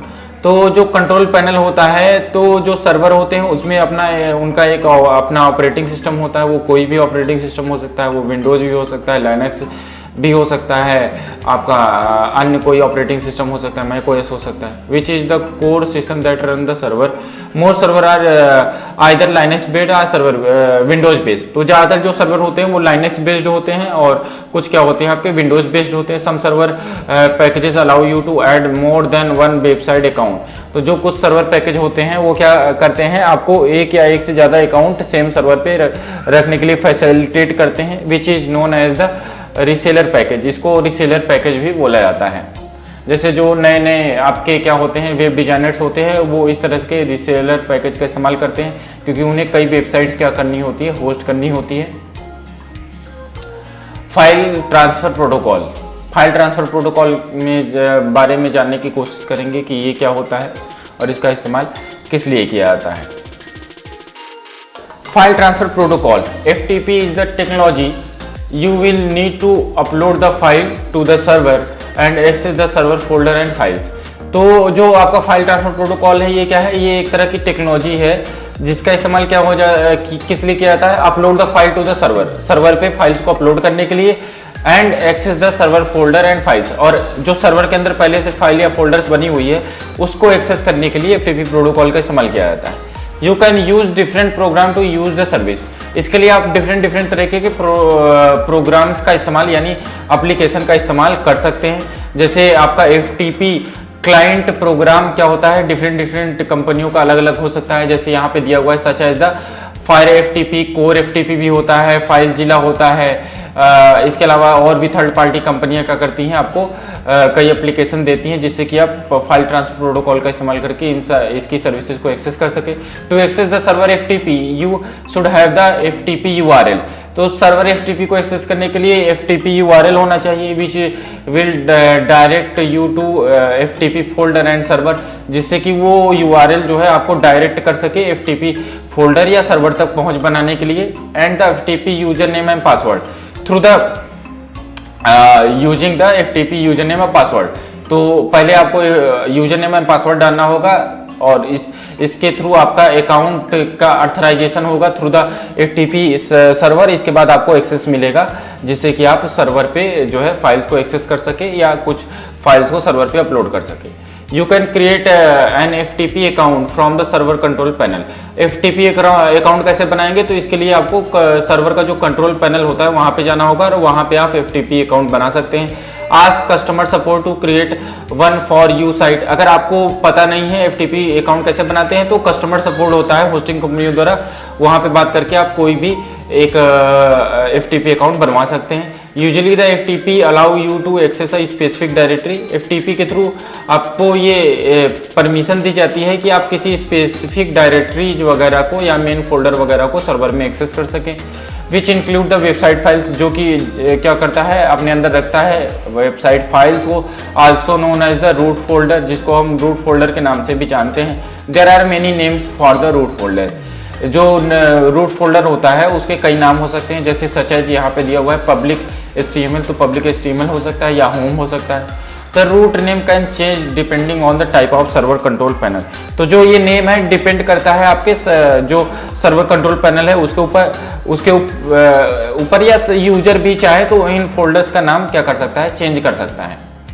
तो यूजर के ऊपर भी डिपेंड करता है।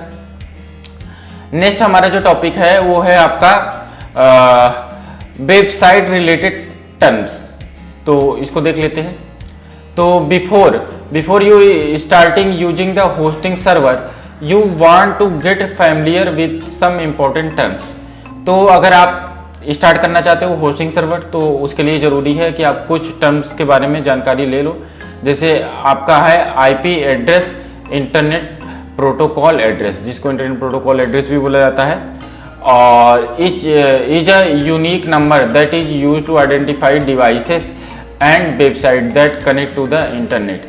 तो ये क्या है, एक यूनिक नंबर होता है जिसके थ्रू हम क्या करते हैं, डिवाइसेस को आइडेंटिफाई करते हैं एंड वेबसाइट से क्या करते हैं, इंटरनेट पे कनेक्ट करते हैं। It consist of 4 sets of numbers.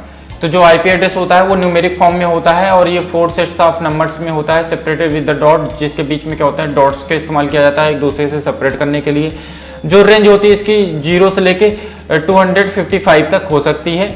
And it's format look like, और इसका जो फॉर्मेट होता है कुछ इस तरीके से दिखता है आपका 90.120.100.50। URL Uniform Resource Locator is the web address that you type in the web browser to reach a website। तो जो आपका URL होता है, URL मतलब एक एड्रेस, लाइक एग्जाम्पल के लिए बात किया जाए तो fb.com, google.com, yahoo.com या आपका amazon.com, तो ये क्या है आपके URL है, एक वेब एड्रेस है जो कि लिंक्ड होते हैं IP, इट्स IP एड्रेस अपनी IP एड्रेसेस के साथ न्यूमेरिक फॉर्म में जो होता है, जैसा कि प्रीवियसली उदाहरण में मैंने आपको दिखाया। तो जब किसी आप एड्रेस को ब्राउजर पे टाइप करते हैं तो उससे क्या होता है, इन यूनिफॉर्म रिसोर्स लोकेटर यानी इन एड्रेसेस को डोमेन नेम जो सर्वर्स होते हैं वहां पे इसको फाइंड किया जाता है और उसके थ्रू लिंक्ड कर दिया जाता है आईपी एड्रेसेस को। फिर आईपी एड्रेस के थ्रू एक पार्टिकुलर वेब सर्वर पे पहुंचा जाता है जहां पे इस यूआरएल से रिलेटेड वेब पेजेस को होस्ट किया गया होता है और उस वेब सर्वर के थ्रू हमें जो है सर्विस मिलती है क्लाइंट पीसी के अंदर, यानी क्लाइंट पीसी पे उससे रिलेटेड वेब पेजेस क्या होते हैं, लोड होते हैं। तो इस तरह से पूरा मैकेनिज्म होता है वेबसाइट का चलने का। तो it is usually mapped the website IP name server or server side URL added to the domain name registrar and provide the URL to connect the website। तो ये नेम सर्वर्स क्या है, तो नेम सर्वर वही आपका क्या होता है, इसमें लिंकिंग आईपी एड्रेस को यूआरएल के साथ लिंक करने के लिए हम नेम सर्वर का इस्तेमाल करते हैं या सर्वर साइड यूआरएल्स का इस्तेमाल करते हैं। और इस नेम सर्वर के बारे में अलग से एक वीडियो बनाऊंगा जिसमें आपको डिटेल्ड जानकारी नेम सर्वर के बारे में मैं आपको दूंगा। तो डोमेन नेम रजिस्ट्रार प्रोवाइड, और ये जो नेम सर्वर होता है ये मेंटेन किसके द्वारा किया जाता है, डोमेन नेम रजिस्ट्रार जो होते हैं लाइक GoDaddy.com, Hostinger.com, जो भी डोमेन नेम रजिस्टर्ड करने का काम करते हैं उनको डोमेन नेम रजिस्ट्रार बोलते हैं। तो ये सारे नेम सर्वर उन्हीं के द्वारा मैनेज किए जाते हैं। Then provide URL to connect the website, ये क्या करते हैं, एक यूआरएल देते हैं जिससे कि आप वेबसाइट से कनेक्ट कर सके। ठीक है।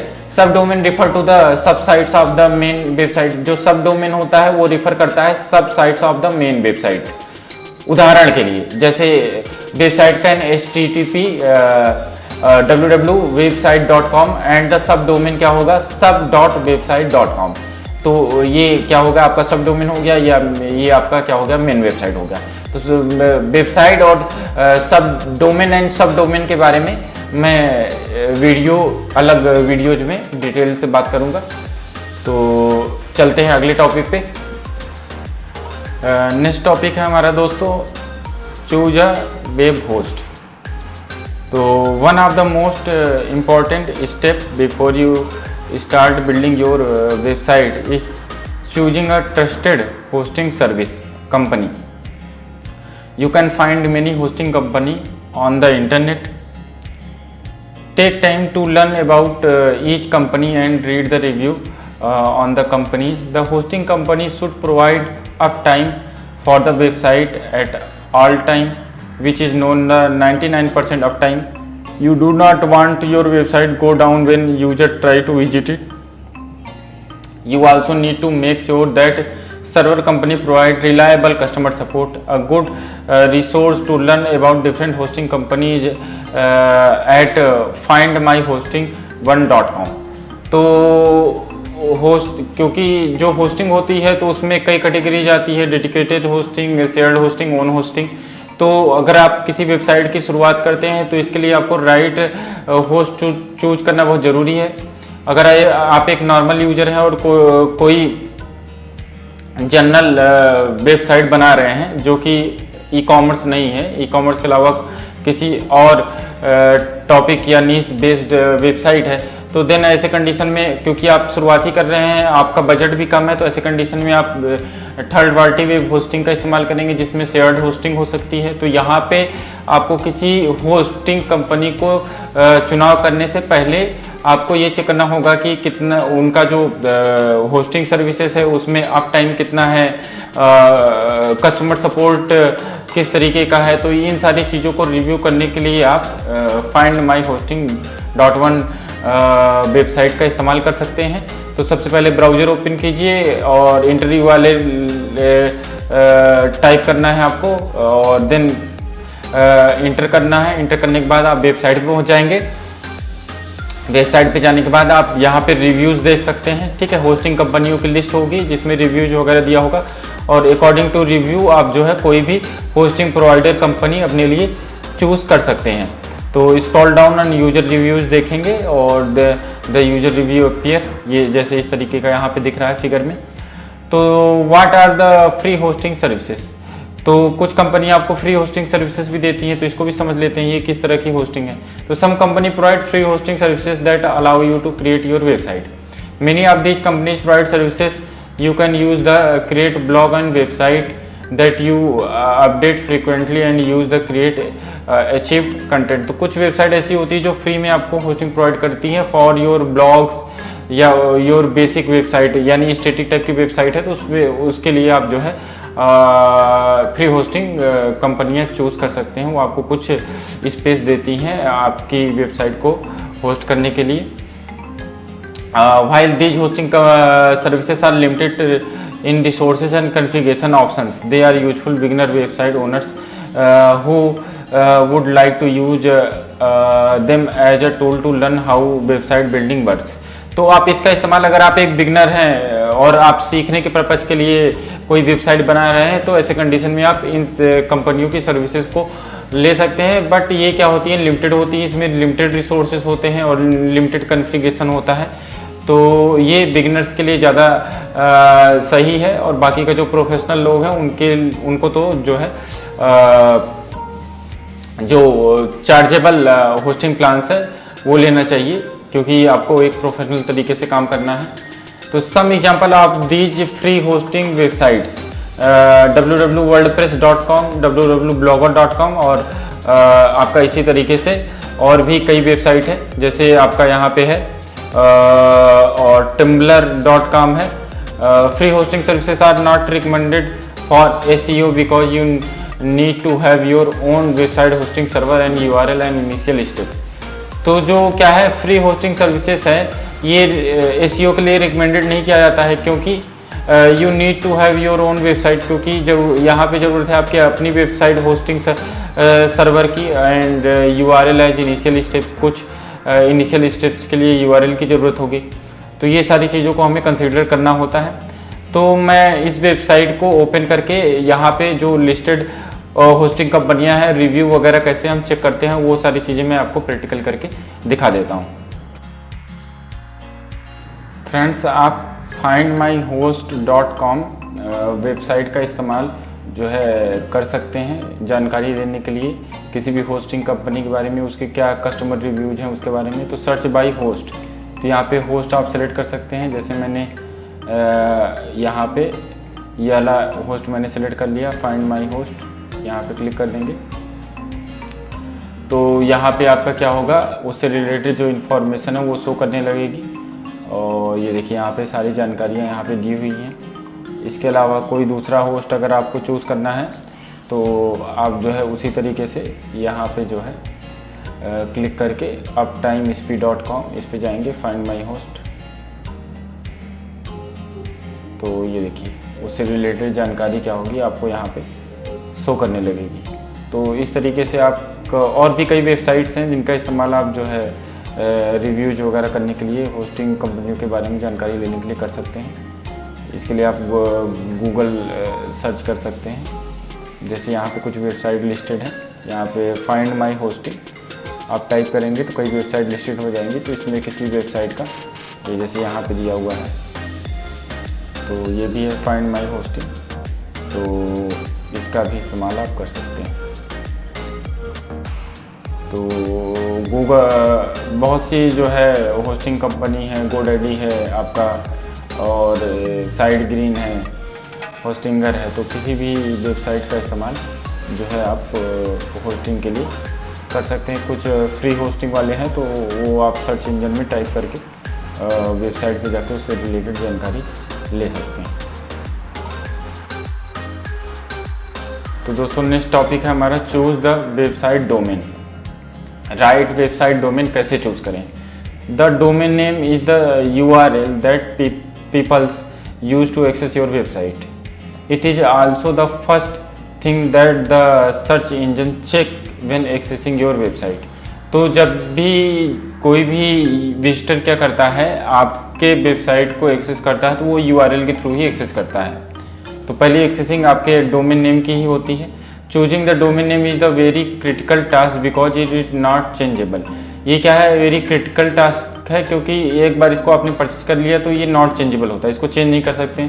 So you have a choose an effective name that reflect the website content. तो आपको एक सही नाम चूज करना बहुत जरूरी है जो कि आपके वेबसाइट के कंटेंट को रिफ्लेक्ट करता हो, बताता हो कि आपके वेबसाइट का कंटेंट क्या हो सकता है। Also it should be easy to remember, और इसको याद रखना आसान हो।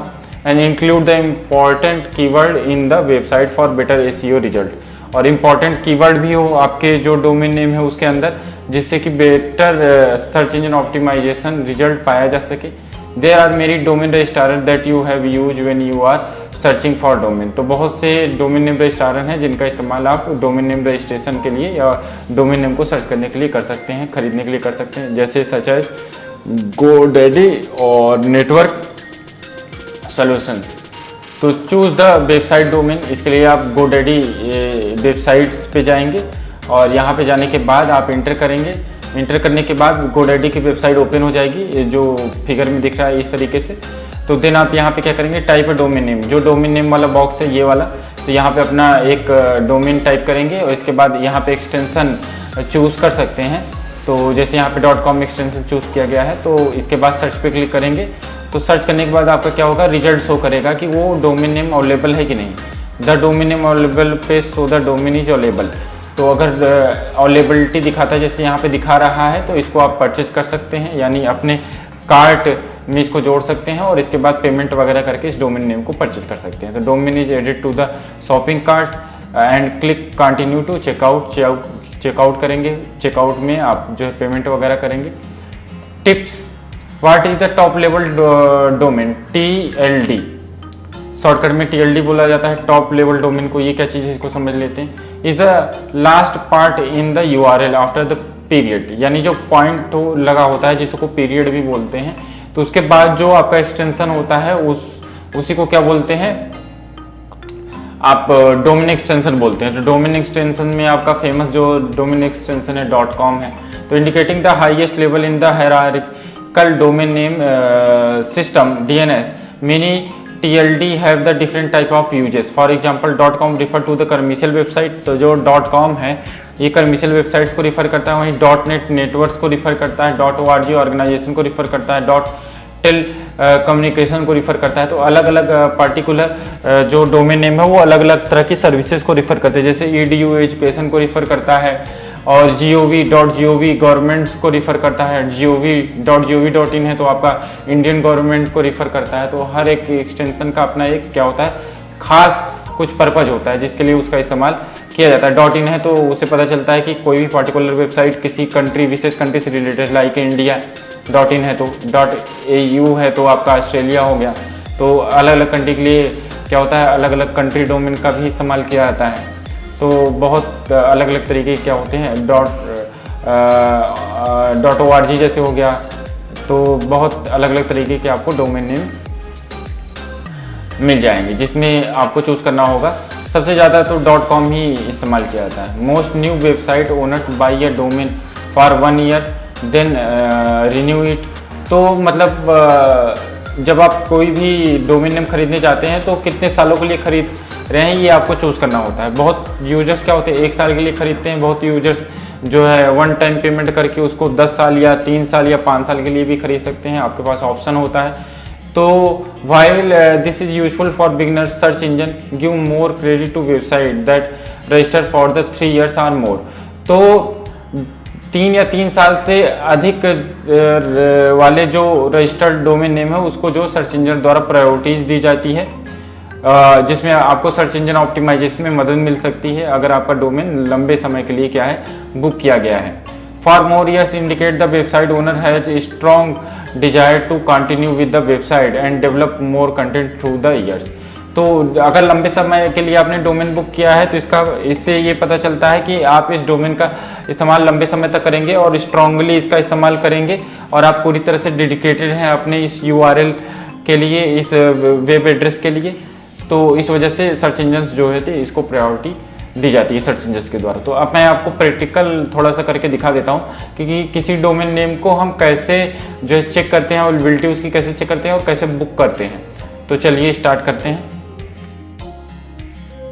तो आपको क्या करना है, ब्राउजर ओपन करना है। जैसे मैंने यहाँ पे गूगल ब्राउजर ओपन कर रखा है पहले से ही, या फिर आप स्टार्ट बटन पे क्लिक करके एक बार फिर से एक नया जो है ब्राउजर ओपन कर सकते हैं। जैसे मैंने यहाँ पे अभी गूगल क्रोम ब्राउजर ओपन कर लिया। देन यहाँ पे आप जो है GoDaddy टाइप करेंगे, godaddy.com, और इसके बाद इंटर कर देंगे तो आप GoDaddy वाले पेज पे पहुँच जाएंगे। तो ये मैं GoDaddy के पेज में आ गया हूँ, वेब पेज पे। तो यहाँ पे फाइंड योर परफेक्ट डोमेन, तो यहाँ पे आप डोमेन नेम टाइप करेंगे। जैसे मैंने यहाँ पे हेलो शॉपर टाइप किया, आप एक्सटेंशन भी यहीं पे टाइप कर सकते हैं। तो मान लीजिए आपको .com एक्सटेंशन लेना है, .com, और इसके बाद इंटर कर दिया मैंने। इंटर करने के बाद अभी आपका रिजल्ट आएगा। तो ये देखिए यहाँ पे helloshopper.com इज टेकन, यहाँ बता रहा है कि पहले से खरीदा जा चुका है। helloshopper.in तो ये आपका जो है अवेलेबल है कि $3.99 में। और इसके अलावा आपका जो है helloshopper.net भी अवेलेबल है, helloshoppers.in भी अवेलेबल है। तो ये डोमेन्स आप क्या कर सकते हैं, परचेज कर सकते हैं इतने। और बाकी का जो .com वाला है वो पहले से ही बिका हुआ है, क्योंकि ये क्या होता है आपका कमर्शियल होता है। तो ज़्यादातर जो .com में है कंपटीशन बहुत ज़्यादा है, तो इस वजह से आपको जो है ऐसा डोमेन नेम चूज़ करना है। अगर कोशिश करें कि आपको .com मिल जाए तो अच्छा है, अगर नहीं भी मिल रहा है तो कोई दिक्कत नहीं है। आप कंट्री वाले जो है एक्सटेंशन का इस्तेमाल करके भी कोई डोमेन नेम परचेज कर सकते हैं। और ये एक्सटेंशन मेनली आपके वेबसाइट के नीश पे भी डिपेंड करता है, पर्पज पे भी डिपेंड करता है कि वेबसाइट का कंटेंट क्या है। जैसे आप एक कॉलेज या इंस्टीट्यूट या यूनिवर्सिटीज के लिए जो है कोई भी वेबसाइट बना रहे हैं तो उसका डोमेन एक्सटेंशन आपका edu हो सकता है, आप edu ले सकते हैं। अगर आपकी जो है सर्विसेज किसी गुड्स सेलिंग से रिलेटेड है तो इसमें आप .com, क्योंकि कमर्शियल हो गया फिर तो .com का इस्तेमाल कीजिए। अगर नहीं मिल पा रहा है तो आप जिस कंट्री में बिजनेस करें उस कंट्री के एक्सटेंशन का इस्तेमाल कर रहे हैं। इंडिया के बिहार पे देखा जाए तो .in हो सकता है। इसके अलावा अगर आपका किसी कंपनी की प्रोफाइल वगैरह बना रहे हैं, कंपनी से रिलेटेड कंटेंट है, कंपनी के बारे में है, तो आप .co एक्सटेंशन का इस्तेमाल कर सकते हैं। अगर इंडिया बेस्ड ही केवल कंट्री है, ग्लोबल कंट्री नहीं है, तो आप .co .in का इस्तेमाल कर सकते हैं। तो इस तरीके से अलग अलग कंपनियां, अलग अलग जो पर्पज हो, NGOs हैं .org आप इस्तेमाल करेंगे, नॉन प्रॉफिट ऑर्गेनाइजेशन हो जाएगा आपका। तो इस तरीके से अलग अलग क्या कर सकते हैं, आप डोमेन चूज कर सकते हैं। अब मान लीजिए कोई डोमेन हमने चूज कर लिया, जैसे मैंने यहाँ पे helloshopper.in, इसको मैंने ऐड पे क्लिक कर दिया। अब हम कार्ट पे जाएंगे, there no item in your, अभी नहीं आया ये, तो this domain is not available, तो ये भी अवेलेबल नहीं है। तो ये देखिए ये वाला अवेलेबल दिखा रहा है, तो यहाँ पे मैंने क्लिक कर दिया। ये देखिए यहाँ पे ये शो करने लगा, $15 का यहाँ पे दिखा रहा है। 2 साल के लिए अगर मैं परचेज करता हूँ तो ये $15 का होगा। अगर मैं इसको जो है 10 साल के लिए परचेज करता हूँ तो ये आपका $111 का होगा, $111 और 90 सेंट्स मान लीजिए। इसको इंडियन रुपीस में अगर INR में कन्वर्ट करें, कॉपी किया और यहाँ पे पेस्ट करके इन INR, तो ये लगभग आपका 8,268 रुपये 45 पैसे इंडियन रुपीस में पड़ जाएगा। तो ये वाला डोमेन अगर आप 10 साल के लिए लेते हैं तो इतना हो जाएगा। उसी तरीके से अलग अलग डोमेन का अलग अलग प्राइस हो सकता है। जैसे मान लीजिए यहाँ पे आपका ये XYZ वाला है, तो देखिए इसका प्राइस कम है, 0.99 दिखा रहा है। इसको प्लस किया हमने और इसको फिर कैलकुलेट करके देखते हैं, इसको डिलीट कर देते हैं। तो ये मैंने 10 साल के लिए किया,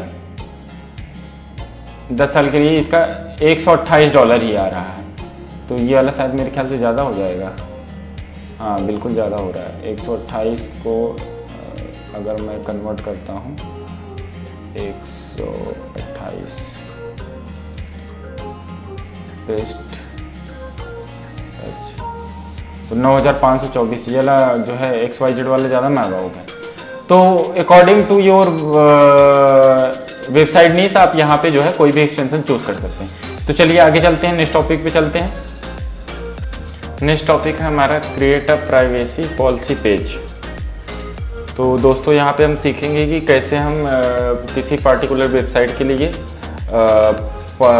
प्राइवेसी पॉलिसी पेज क्रिएट करते हैं और इसके लिए कौन कौन से फ्री टूल्स का हम इस्तेमाल कर सकते हैं उसके बारे में जानेंगे। तो चलिए स्टार्ट करते हैं। The privacy policy is a website page that includes information about website policies, how the website collects information and how it deal with collected personal data such as name and emails। तो जो आपका privacy policy page होता है website का, इसके अंदर जो information होती है वो किसके बारे में होती है, वेबसाइट पॉलिसीज के बारे में होती है कि वेबसाइट की क्या क्या पॉलिसीज हैं, उसके अंदर क्या किन तरह की इन्फॉर्मेशन इंक्लूड होती है, हाउ वेबसाइट कलेक्ट इन्फॉर्मेशन कि वेबसाइट जो है इंफॉर्मेशन को कैसे कलेक्ट करेगी और किस तरह की इंफॉर्मेशन कलेक्ट करेगी, यानी यूजर का जो पर्सनल डेटा है जो यूजर वेबसाइट पे आएगा वो अगर वेबसाइट पे कोई भी डेटा फीड करता है या सबमिट करता है तो उस डेटा के रिगार्डिंग जो है हमारी क्या पॉलिसीज रहेंगी, उन सारी पॉलिसीज के बारे में डिस्क्रिप्शन होता है प्राइवेसी पॉलिसी पेज के अंदर। तो how it deal with the collected personal data such as names, emails. Adding a privacy policy is an indicator that website is the professional and respected visitors information। तो कोई भी privacy policy अगर किसी website के अंदर है, इस तरह का पेज है, तो वो बताता है, ये लक्षण है किसी भी वेबसाइट का कि वो एक प्रोफेशनल वेबसाइट है जो कि विजिटर्स के इंफॉर्मेशन की क्या करता है, रिस्पेक्ट करता है। और it is also very important, और ये क्या है SEO, search important in SEO, search engine optimization के लिए भी क्या है बहुत महत्वपूर्ण है, specially for Google indexing. Specially अगर बात की जाए तो जो आपका गूगल इंडेक्सिंग यानी सर्च इंजन का, जब हम गूगल सर्च इंजन का इस्तेमाल करते हैं उसमें जो वेब साइट लिस्टेड होती है उसमें भी इम्पॉर्टेंट रोल ये क्या करता है, प्राइवेसी पॉलिसी पेज किसी वेबसाइट का इम्पॉर्टेंट रोल प्ले करता है regarding SEO। You should have a privacy policy page to indicate that your website is reliable। तो जो आपका प्राइवेसी पॉलिसी पेज है ये भी इंगित करता है कि आपकी जो वेबसाइट है वो क्या है, रिलायबल है, मोर रिलायबल है। While you can write your own privacy policy, आप किसी प्राइवेसी पॉलिसी पेज पे आपकी जो व्यक्तिगत पॉलिसीज हैं वेबसाइट के रिगार्डिंग, वो सारी पॉलिसीज भी आप खुद डिजाइन करके वहाँ पे उन सारी चीज़ों को क्रिएट कर सकते हैं वेब पेजेस पे। There are website that can help you write one. अगर आप किसी वेबसाइट की शुरुआत कर रहे हैं, आपको ज़्यादा आइडिया नहीं है कि प्राइवेसी पॉलिसी के अंदर हमें क्या क्या चीज़ें डिक्लेयर करनी है, किन किन तरह की इंफॉर्मेशन को डिक्लेयर करना है, तो इसके रिगार्डिंग आप फ्री टूल्स का इस्तेमाल कर सकते हैं। और कई वेबसाइट्स हैं जो इस तरह की सर्विसेज देती हैं कि आप वहाँ पे फ्रीली जो है प्राइवेसी पॉलिसी पेज वगैरह क्रिएट कर सकते हैं। नेक्स्ट आते हैं, तो ये सारे जो स्टेप बाय स्टेप प्रोसीड्यूर्स हैं इसको मैं स्किप कर रहा हूँ क्योंकि प्रैक्टिकली आपको ये सारी चीज़ें मैं करके दिखाऊंगा कि किस तरह से प्राइवेसी पॉलिसी पेज को हम क्रिएट करते हैं। तो आते हैं नेक्स्ट टॉपिक पे, इसके बाद मैं जो है प्रैक्टिकल पे फोकस करता हूँ। तो what should the privacy policy page include. कोई भी प्राइवेसी पॉलिसी पेज जो है वो किस तरह की इंफॉर्मेशन को इंक्लूड करता है, तो पहले भी डिस्कस किया, डिटेल से यहाँ पे है। The privacy policy page should include information about your website. तो जो प्राइवेसी पॉलिसी पेज है वो उसके अंदर इंफॉर्मेशन होती है वेबसाइट की regarding, why it need to collect information, और किसी भी पार्टिकुलर वेबसाइट को किसी भी इंफॉर्मेशन कलेक्ट करने की ज़रूरत क्यों है यूजर से, उस चीज़ों के बारे में भी क्या होती है, इंफॉर्मेशन प्राइवेसी पॉलिसी पेज के अंदर डिक्लेयर होती है। The type of information being collected and purpose, और उसका उद्देश्य क्या होता है किसी भी इंफॉर्मेशन को यूजर से कलेक्ट करने का, तो वो उसका उद्देश्य भी, ऑब्जेक्टिव भी प्राइवेसी पॉलिसी पेज के अंदर डिक्लेयर्ड होता है। The privacy policy page should also include information about security of the collected data and information sharing with the third party sites and site members. तो अगर आपका वेबसाइट ओनर या website जो है वो जो यूजर कलेक्टेड डेटाज है, यानी यूजर का जो डेटा है उसको किसी थर्ड पार्टी मेंबर्स के साथ शेयर करती है, वेबसाइट के साथ शेयर करती है, तो उसके रिगार्डिंग भी इंफॉर्मेशन प्राइवेसी पॉलिसी पेज के अंदर डिक्लेयर किया जाता है। Are there other free privacy policy generators, तो क्या अन्य और भी कई free privacy policy generators tools हैं? तो यस है, ऐसी कई वेबसाइट्स हैं जो कि आपको ये जो है सुविधा प्रोवाइड करती है। There are many free generators that you can use to create your website privacy policy page. For example, उदाहरण के लिए देखें तो यू कैन यूज freeprivacypolicy.com, तो ये भी एक वेबसाइट एड्रेस URL है जिसका इस्तेमाल करके आप यहाँ पे पहुँच के प्राइवेसी पॉलिसी पेज वगैरह बना सकते हैं, क्रिएट कर सकते हैं। तो create the privacy policy code and then copy and add it to your website, तो और ये सारी इन्फॉर्मेशन को अपने वेबसाइट में आप ऐड कर सकते हैं। This service allow you to generate only one free privacy policy. तो ये जो सर्विस है ये इसके थ्रू आप जनरेट कर सकते हैं फ्री में प्राइवेसी पॉलिसी पेज को। तो चलिए प्रैक्टिकल स्टार्ट करते हैं। तो सबसे पहले दोस्तों हम एक ब्राउज़र ओपन करेंगे। स्टार्ट बटन पे क्लिक करने के बाद मैंने जो है एक ब्राउज़र ओपन कर लिया, फायरफॉक्स ही ओपन कर लेते हैं।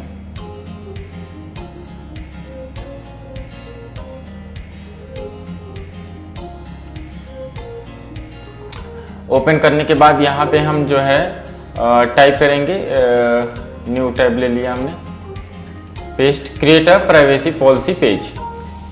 तो इसके बाद इसको सर्च करेंगे। सर्च कर लिया, सर्च करने के बाद ऐड वाली कई वेबसाइट्स आ रही हैं, इसके अलावा और भी कई वेबसाइट्स हैं। तो इसमें हम privacy policy generator easily create your own privacy, तो यहाँ पे जाके क्लिक कर देंगे। और भी कई वेबसाइट है, उनका भी इस्तेमाल आप कर सकते हैं। अब ये आपका क्या हो गया, वेबसाइट ओपन हो गई है। अब यहाँ पे आप सबसे पहले क्या करेंगे, कंपनी का नाम टाइप करेंगे, जो भी आपकी कंपनी का नाम है। मान लीजिए हेलो शॉपर, मैंने यहाँ पे डेमो पर्पज के लिए मैंने डाल दिया hello shopper, SHOPPER, hello shopper private limited, PVT limited, LTD। तो जो भी कंपनी का नाम हो वो आप यहाँ पे फिट कर दीजिए। इसके अलावा वेबसाइट का नाम, वेबसाइट का क्या नाम है, तो हेलो शॉपर डाल दिया, हेलो SHOPPER। और देन वेबसाइट URL क्या है, हेलो SHOPPER hellosopper.in। इसके बाद नेक्स्ट कर दीजिए। नेक्स्ट करने के बाद do you use cookies on your website, तो यहाँ पे कर दीजिए यस। इसके बाद do you show advertising through Google AdSense on your website, तो यहाँ पे आप यस या नो कर सकते हैं। अगर आप एडसेंस का वेबसाइट में इस्तेमाल कर रहे हैं तो यस करिए, नहीं कर रहे हैं तो नो कर दीजिए। मैंने यहाँ पे नो कर दिया। Do you show advertising from third party, तो यहाँ पे भी आप यस या नो कर सकते हैं। अगर आप कर रहे हैं थर्ड पार्टी एडवर्टाइजिंग तो आप यहाँ पे यस कर दीजिए, अगर नहीं कर रहे हैं तो नो कर दीजिए। इसके बाद नेक्स्ट कर दीजिए। नेक्स्ट करने के बाद यहाँ पे आपकी कंट्री के बारे में पूछा जाएगा, जो भी आपकी कंट्री है उसको आप यहाँ पे लिस्टेड होगी उसको सेलेक्ट कर लीजिए। इसके बाद स्टेट आपसे पूछा जाएगा, जो भी आपका पार्टिकुलर स्टेट है उसको सेलेक्ट कर लीजिए। और इसके बाद अपना ईमेल एड्रेस आपको देना होगा। यहाँ पे मैं अपना ईमेल एड्रेस rps@postpost.com, देन यहाँ पे मैं जनरेट माई प्राइवेसी पॉलिसी, तो यहाँ पे मैं क्लिक कर दूंगा। क्लिक करने के बाद ये देखिए डाउनलोड योर प्राइवेसी पॉलिसी या कॉपी टेस्ट टू क्लिपबोर्ड, तो इसको copy to text to clipboard ये मैंने कर लिया। अब ये क्या है, ये सारा कोड कॉपी हो चुका है जो कि HTML फॉर्म में दिया हुआ है। अब इसका इस्तेमाल आप जो है प्राइवेसी पॉलिसी पेज को क्रिएट करने के लिए कर सकते हैं। तो इस तरीके से हम जो है फ्री टूल्स का इस्तेमाल प्राइवेसी पॉलिसी पेज जनरेट करने के लिए कर सकते हैं। या अगर आपकी स्पेसिफिक इंफॉर्मेशन है रिगार्डिंग वेबसाइट और स्पेसिफिक प्राइवेसी पॉलिसीज हैं तो वो खुद आप जो है क्रिएट कर सकते हैं। इसके लिए आपको जो है वेब डिजाइनर या वेब डेवलपर के द्वारा ये सारे पेज आप क्रिएट करवा सकते हैं। या अगर आप खुद जो है कोडिंग के बारे में नॉलेज रखते हैं तो आप खुद से भी ये प्राइवेसी पॉलिसी पेज क्रिएट कर सकते हैं। और साथ में कंटेंट राइटिंग जो है आप जो है अपनी पॉलिसीज के अकॉर्डिंग कंटेंट राइटिंग वगैरह भी करा के प्राइवेसी पॉलिसी पेज को क्रिएट कर सकते हैं। नेक्स्ट टॉपिक है हमारा दोस्तों क्रिएट वेबसाइट फॉर्म्स। तो वेबसाइट के रिगार्डिंग फॉर्म कैसे हम क्रिएट करेंगे उसके बारे में हम यहाँ पे जानकारी लेंगे। तो when you build your website, जब आप कोई वेबसाइट बनाते हैं तो it is important to create a way for websites. तो ये बहुत जरूरी हो जाता है कि आप एक वेबसाइट के रिगार्डिंग आप एक क्या करें, फॉर्म बनाएं जिसमें क्या हो, जो वेबसाइट विजिटर्स हैं आपके वेबसाइट के साथ इंटरेक्ट कर सकें और साथ ही कॉन्टेक्ट वगैरह की इंफॉर्मेशन ले सके आपकी वेबसाइट से, या आपकी वेबसाइट के रिगार्डिंग कुछ इंक्वायरी वगैरह कर सके, या उनको कुछ इशू जो होता है तो उससे रिलेटेड इंफॉर्मेशन की शेयरिंग वेबसाइट के साथ कर सके। इसके लिए आपका वेबसाइट फॉर्म होना जरूरी है। बहुत सी वेबसाइट जब आपने एक्सेस की होगी तो आपने देखा होगा कि उसमें कॉन्टेक्ट फॉर्म होता है या सजेशन वगैरह देने के लिए वेबसाइट्स में फॉर्म्स दिए होते हैं, या कुछ सब्सक्राइब वगैरह आप कर रहे हैं, ईमेल से सब्सक्राइब वगैरह करना हुआ तो उसके लिए भी छोटा सा फॉर्म होता है। तो ये फॉर्म फैसिलिटी वे जरूरी होती है किसी भी डायनेमिक वेबसाइट्स के लिए या स्टैटिक वेबसाइट के लिए भी। तो while this does not have direct impact on the SEO process, it can be helpful when your website reach a good position on the search engine result page। तो जो आपका ये क्या है वेबसाइट फॉर्म्स है, तो ये डायरेक्टली तो SEO के प्रोसेस में, सर्च इंजन ऑप्टिमाइजेशन वाली प्रोसेस में डायरेक्ट तो इसको इम्पैक्ट नहीं करता है, बट इनडायरेक्टली करता है। क्यों? क्योंकि इट कैन बी हेल्पफुल। ये क्या होता है, हेल्पफुल होता है। कोई भी वेबसाइट फॉर्म हेल्पफुल होता है किसी भी वेबसाइट के रिगार्डिंग उसकी पोजीशन को बेटर करने में, सर्च इंजन का जो रिजल्ट होता है उसके अंदर। तो इंडेक्सिंग में जो रिजल्ट है उसको, रिजल्ट को बेटर करने के लिए, अच्छी रैंकिंग हासिल करने के लिए किसी भी वेबसाइट को उसमें मदद करता है, SEO प्रोसेस में मदद करता है इनडायरेक्ट तरीके से।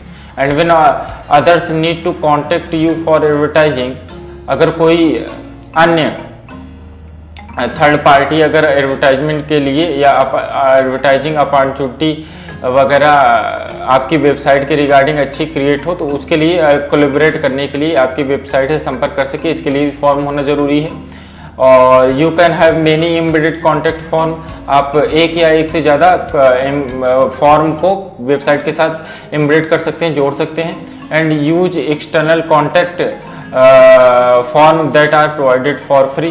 तो एक्सटर्नल कॉन्टैक्ट फॉर्म का भी इस्तेमाल कर सकते हैं, जो कि क्या होता है, प्रोवाइडेड फॉर फ्री होता है। जैसे कि आप फॉर्म को क्रिएट कर सकते हो www.phpform.org से, which let you create different type of web form. तो जो डिफरेंट टाइप के वेब फॉर्म क्रिएट करके ऑटोमेटिकली आपको प्रोवाइड करता है। और किस तरह से इसका प्रोसीड्यूर है, स्टेप बाय स्टेप कैसे करते हैं, वो सारी चीज़ें मैं आपसे शेयर करूंगा।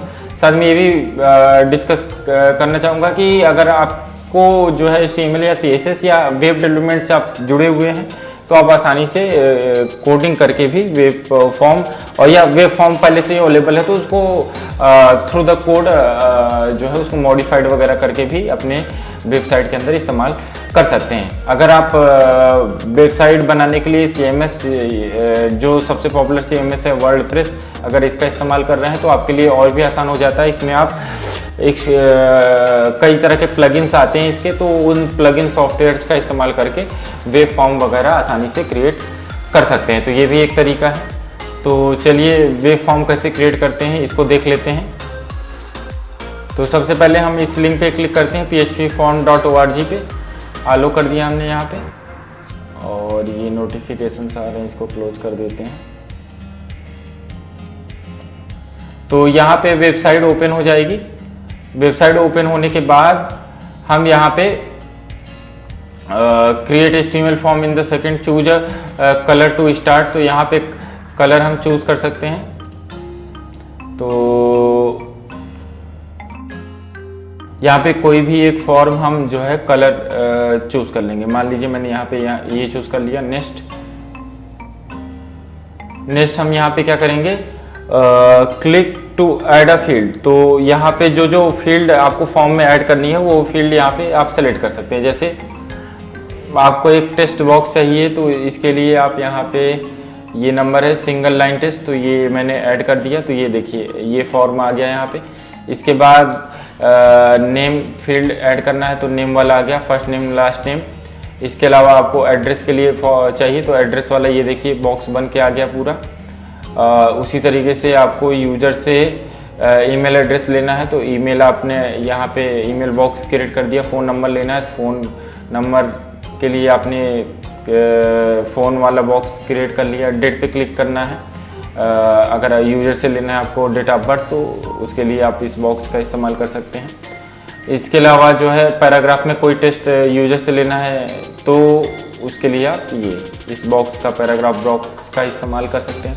अब इसका जो टाइटल है वो सारी चीज़ों को भी आप मॉडिफाइड कर सकते हैं। ये जो पेंसिल वाले बटन बन के आ रहा है, इस पर क्लिक करेंगे। क्लिक करने के बाद जो पैराग्राफ लिख के आ रहा है, इसको चाहे तो आप मॉडिफाइड कर सकते हैं। तो जो भी आपको यहाँ पे जैसे डेट लिख के आ रहा है, तो यहाँ पे आप इसको DOV कर सकते हैं। DOV, तो ये डेट ऑफ बर्थ हो गया। और ये आपका फ़ोन है, तो इसको क्या कर देते हैं, मोबाइल कर देते हैं। तो मोबाइल नंबर MOBILE मोबाइल, तो ये आपका मोबाइल हो गया। और इसके अलावा ये फॉर्मेट यहाँ पे आपका दे रहा है, तो फ़ोन की जगह हम यहाँ पे चूज़ करेंगे फ़ोन ही ठीक है, तो फॉर्म टाइप ठीक है। इसके अलावा ये आपका ईमेल दे रहा है, ठीक है। एड्रेस भी ठीक है। नेम हो गया। इसको आप रखना चाहते हैं, रिमूव करना चाहते हैं, तो आपके ऊपर है। इसको मैं रिमूव कर देता हूँ, तो ये रिमूव हो गया। तो ये फॉर्म हो गया। अब इसको हम जो है सेव फॉर्म कर देते हैं, तो ये फॉर्म आपका क्या हो गया, सेव हो गया। अब इस फॉर्म को आप डाउनलोड भी कर सकते हैं, तो यहाँ पे डाउनलोड पे क्लिक करेंगे, तो ये देखिए ये आपका जिप में जो है ये आपका डाउनलोड हो गया है ये फॉर्म। तो यहाँ पे देखिए फॉर्म जो आपका है डाउनलोड हो चुका है। अब इसमें जो है आपका फाइल्स है, इन फाइल्स का इस्तेमाल आप फॉर्म्स को क्रिएट करने के लिए कर सकते हैं, जिसमें आपके JS यानी जावास्क्रिप्ट की भी कुछ फाइल इन्वॉल्व हैं। साथ में HTML का वेब पेज है जो कि form.html के नाम से है। तो इन सभी फाइलों का इस्तेमाल आप वेब फॉर्म क्रिएट करने के लिए कर सकते हैं। तो इस तरीके से हम क्या कर सकते हैं, इस वेबसाइट का इस्तेमाल फॉर्म क्रिएट करने के लिए कर सकते हैं। और भी फॉर्म को आप कस्टमाइज कर सकते हैं। यहाँ पे मैंने केवल डेमो दिखाया है, और वेब फॉर्म्स के बारे में डिटेल्ड वीडियो जब मैं बनाऊंगा तो उसमें डिटेल से आपसे डिस्कस करूंगा कि वेब फॉर्म को क्रिएट करने के कितने तरीके हैं, कौन कौन से टूल्स एंड टेक्निक का इस्तेमाल किया जाता है, प्रोफेशनल तरीका क्या है किसी भी फॉर्म को क्रिएट करने का, उन सारी चीज़ों के बारे में डिटेल से डिस्कस करूँगा। तो चलिए आगे चलते हैं। तो टिप्स है, how can I embed the contact form in the web page. तो किसी भी फॉर्म को जोड़ा कैसे जाए वेब पेजेस के अंदर। तो to add the form inside your page and allow user to send message directly through your website, you need to embed form code in your website HTML code.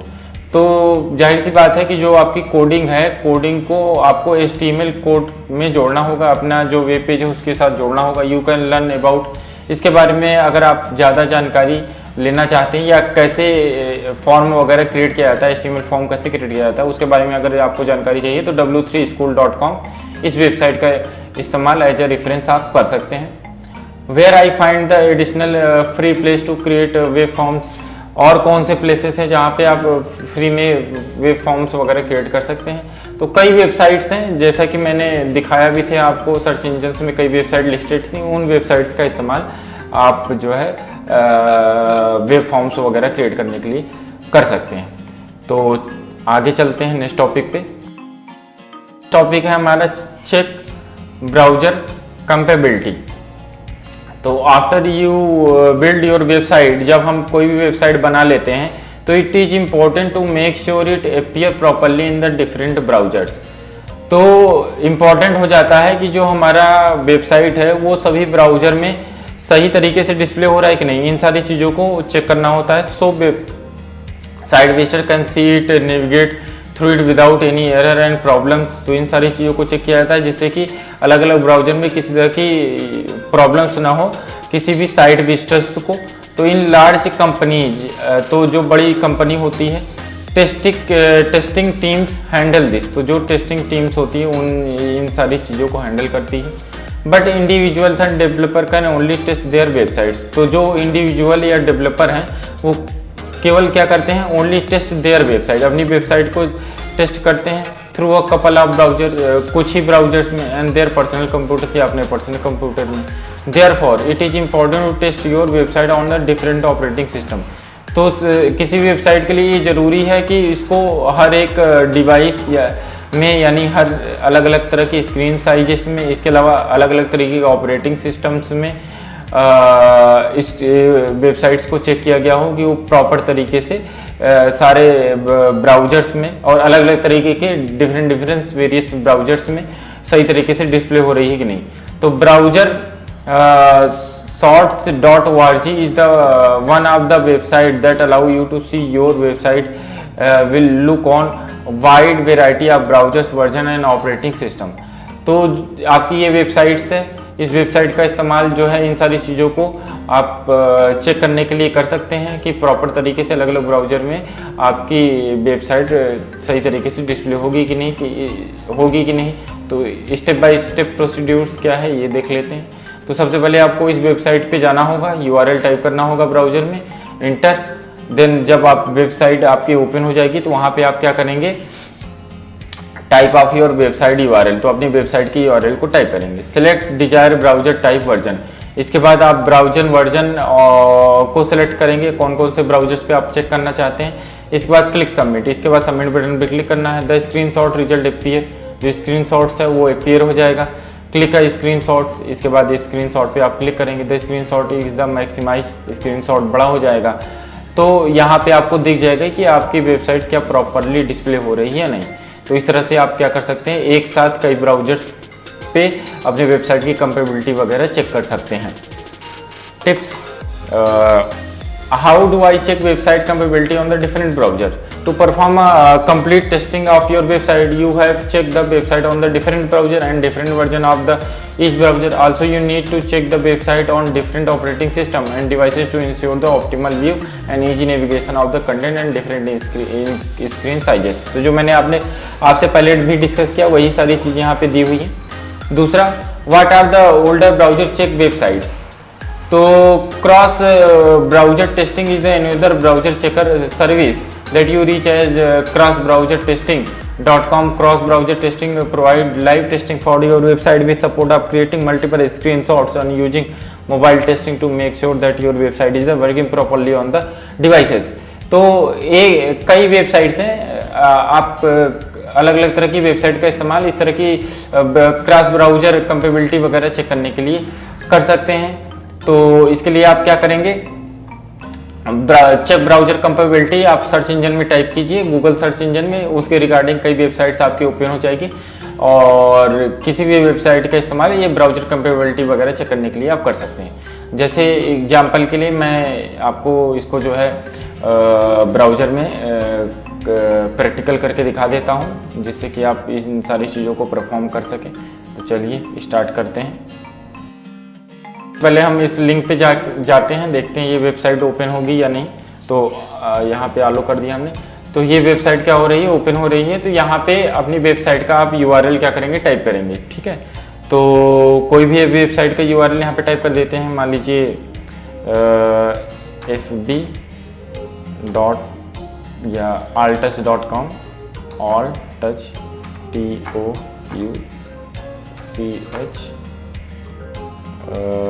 Group GROUP group.co.com।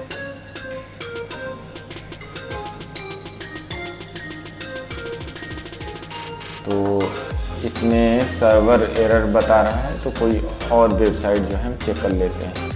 तो यहाँ पे हम Facebook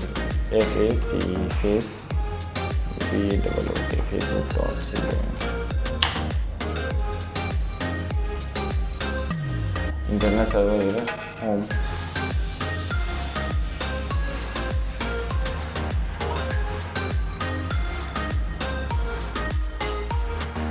hello friends, जैसे कि आप देख रहे हैं स्क्रीन पर कि आपकी एक वेबसाइट है powermapper.com। तो इस वेबसाइट का इस्तेमाल जो है आप ब्राउज़र कंपेबिलिटी वगैरह चेक करने के लिए कर सकते हैं। तो यहाँ पे एक बॉक्स दिया होगा जिसमें आपको वेबसाइट का URL टाइप करना होगा। टाइप करने के बाद आप क्लिक करेंगे तो कुछ देर स्कैनिंग होगी। स्कैनिंग होने के बाद आपकी वेबसाइट को लिस्ट कर दिया जाएगा। तो यहाँ पे हम क्या करेंगे, download free trial short site, इसको छोड़िए। तो pages with issue 70% view report, तो यहाँ पे हम रिपोर्ट चेक करेंगे। तो क्या क्या इसमें पेजेस में क्या क्या इशू है वो सारी चीज़ें यहाँ पे शो कर रहा है। तो 18% है इशू, 13% है इशू बेटर देन एवरेज। तो डिटेल्स जानकारी यहाँ पे आपकी जो है रिगार्डिंग वेबसाइट शो करेगी। इसके अलावा और भी कई आपके जो है वेबसाइट है जिस पे आप ये ब्राउज़र्स कंपेबिलिटी वगैरह चेक कर सकते हैं। जैसे आपका ये ब्राउज़र शॉर्ट्स है, ये तो था ही जो मैंने ओपन किया था। इसके अलावा आपका जो है ये आपका KeyCDN.com है और top 10 cross browser testing tool in 2000, तो ये तो टूल्स दिया हुआ है। तो कई वेबसाइट का इस्तेमाल आप जो है अपनी सुविधा अनुसार कर सकते हैं। तो चलिए हम अगले टॉपिक पे चलते हैं, और बाकी का मैनुअली भी आप कर सकते हैं। अलग अलग ब्राउज़र्स में जाके अपनी वेबसाइट्स वगैरह को आप चेक कर सकते हैं। नेक्स्ट, इस वीडियो में आज के लिए बस इतना ही दोस्तों। अगले वीडियोज में मैं फिर से SEO सर्च इंजन ऑप्टिमाइजेशन के कुछ अन्य टॉपिक्स के बारे में डिस्कस करूँगा। और अगर आपको मेरे वीडियोज पसंद आते हैं तो इसे आप अपने फ्रेंड्स के साथ शेयर कर सकते हैं, जिससे वे भी अपने कंप्यूटर की नॉलेज को बढ़ा सकें। तो बाय दोस्तों, धन्यवाद।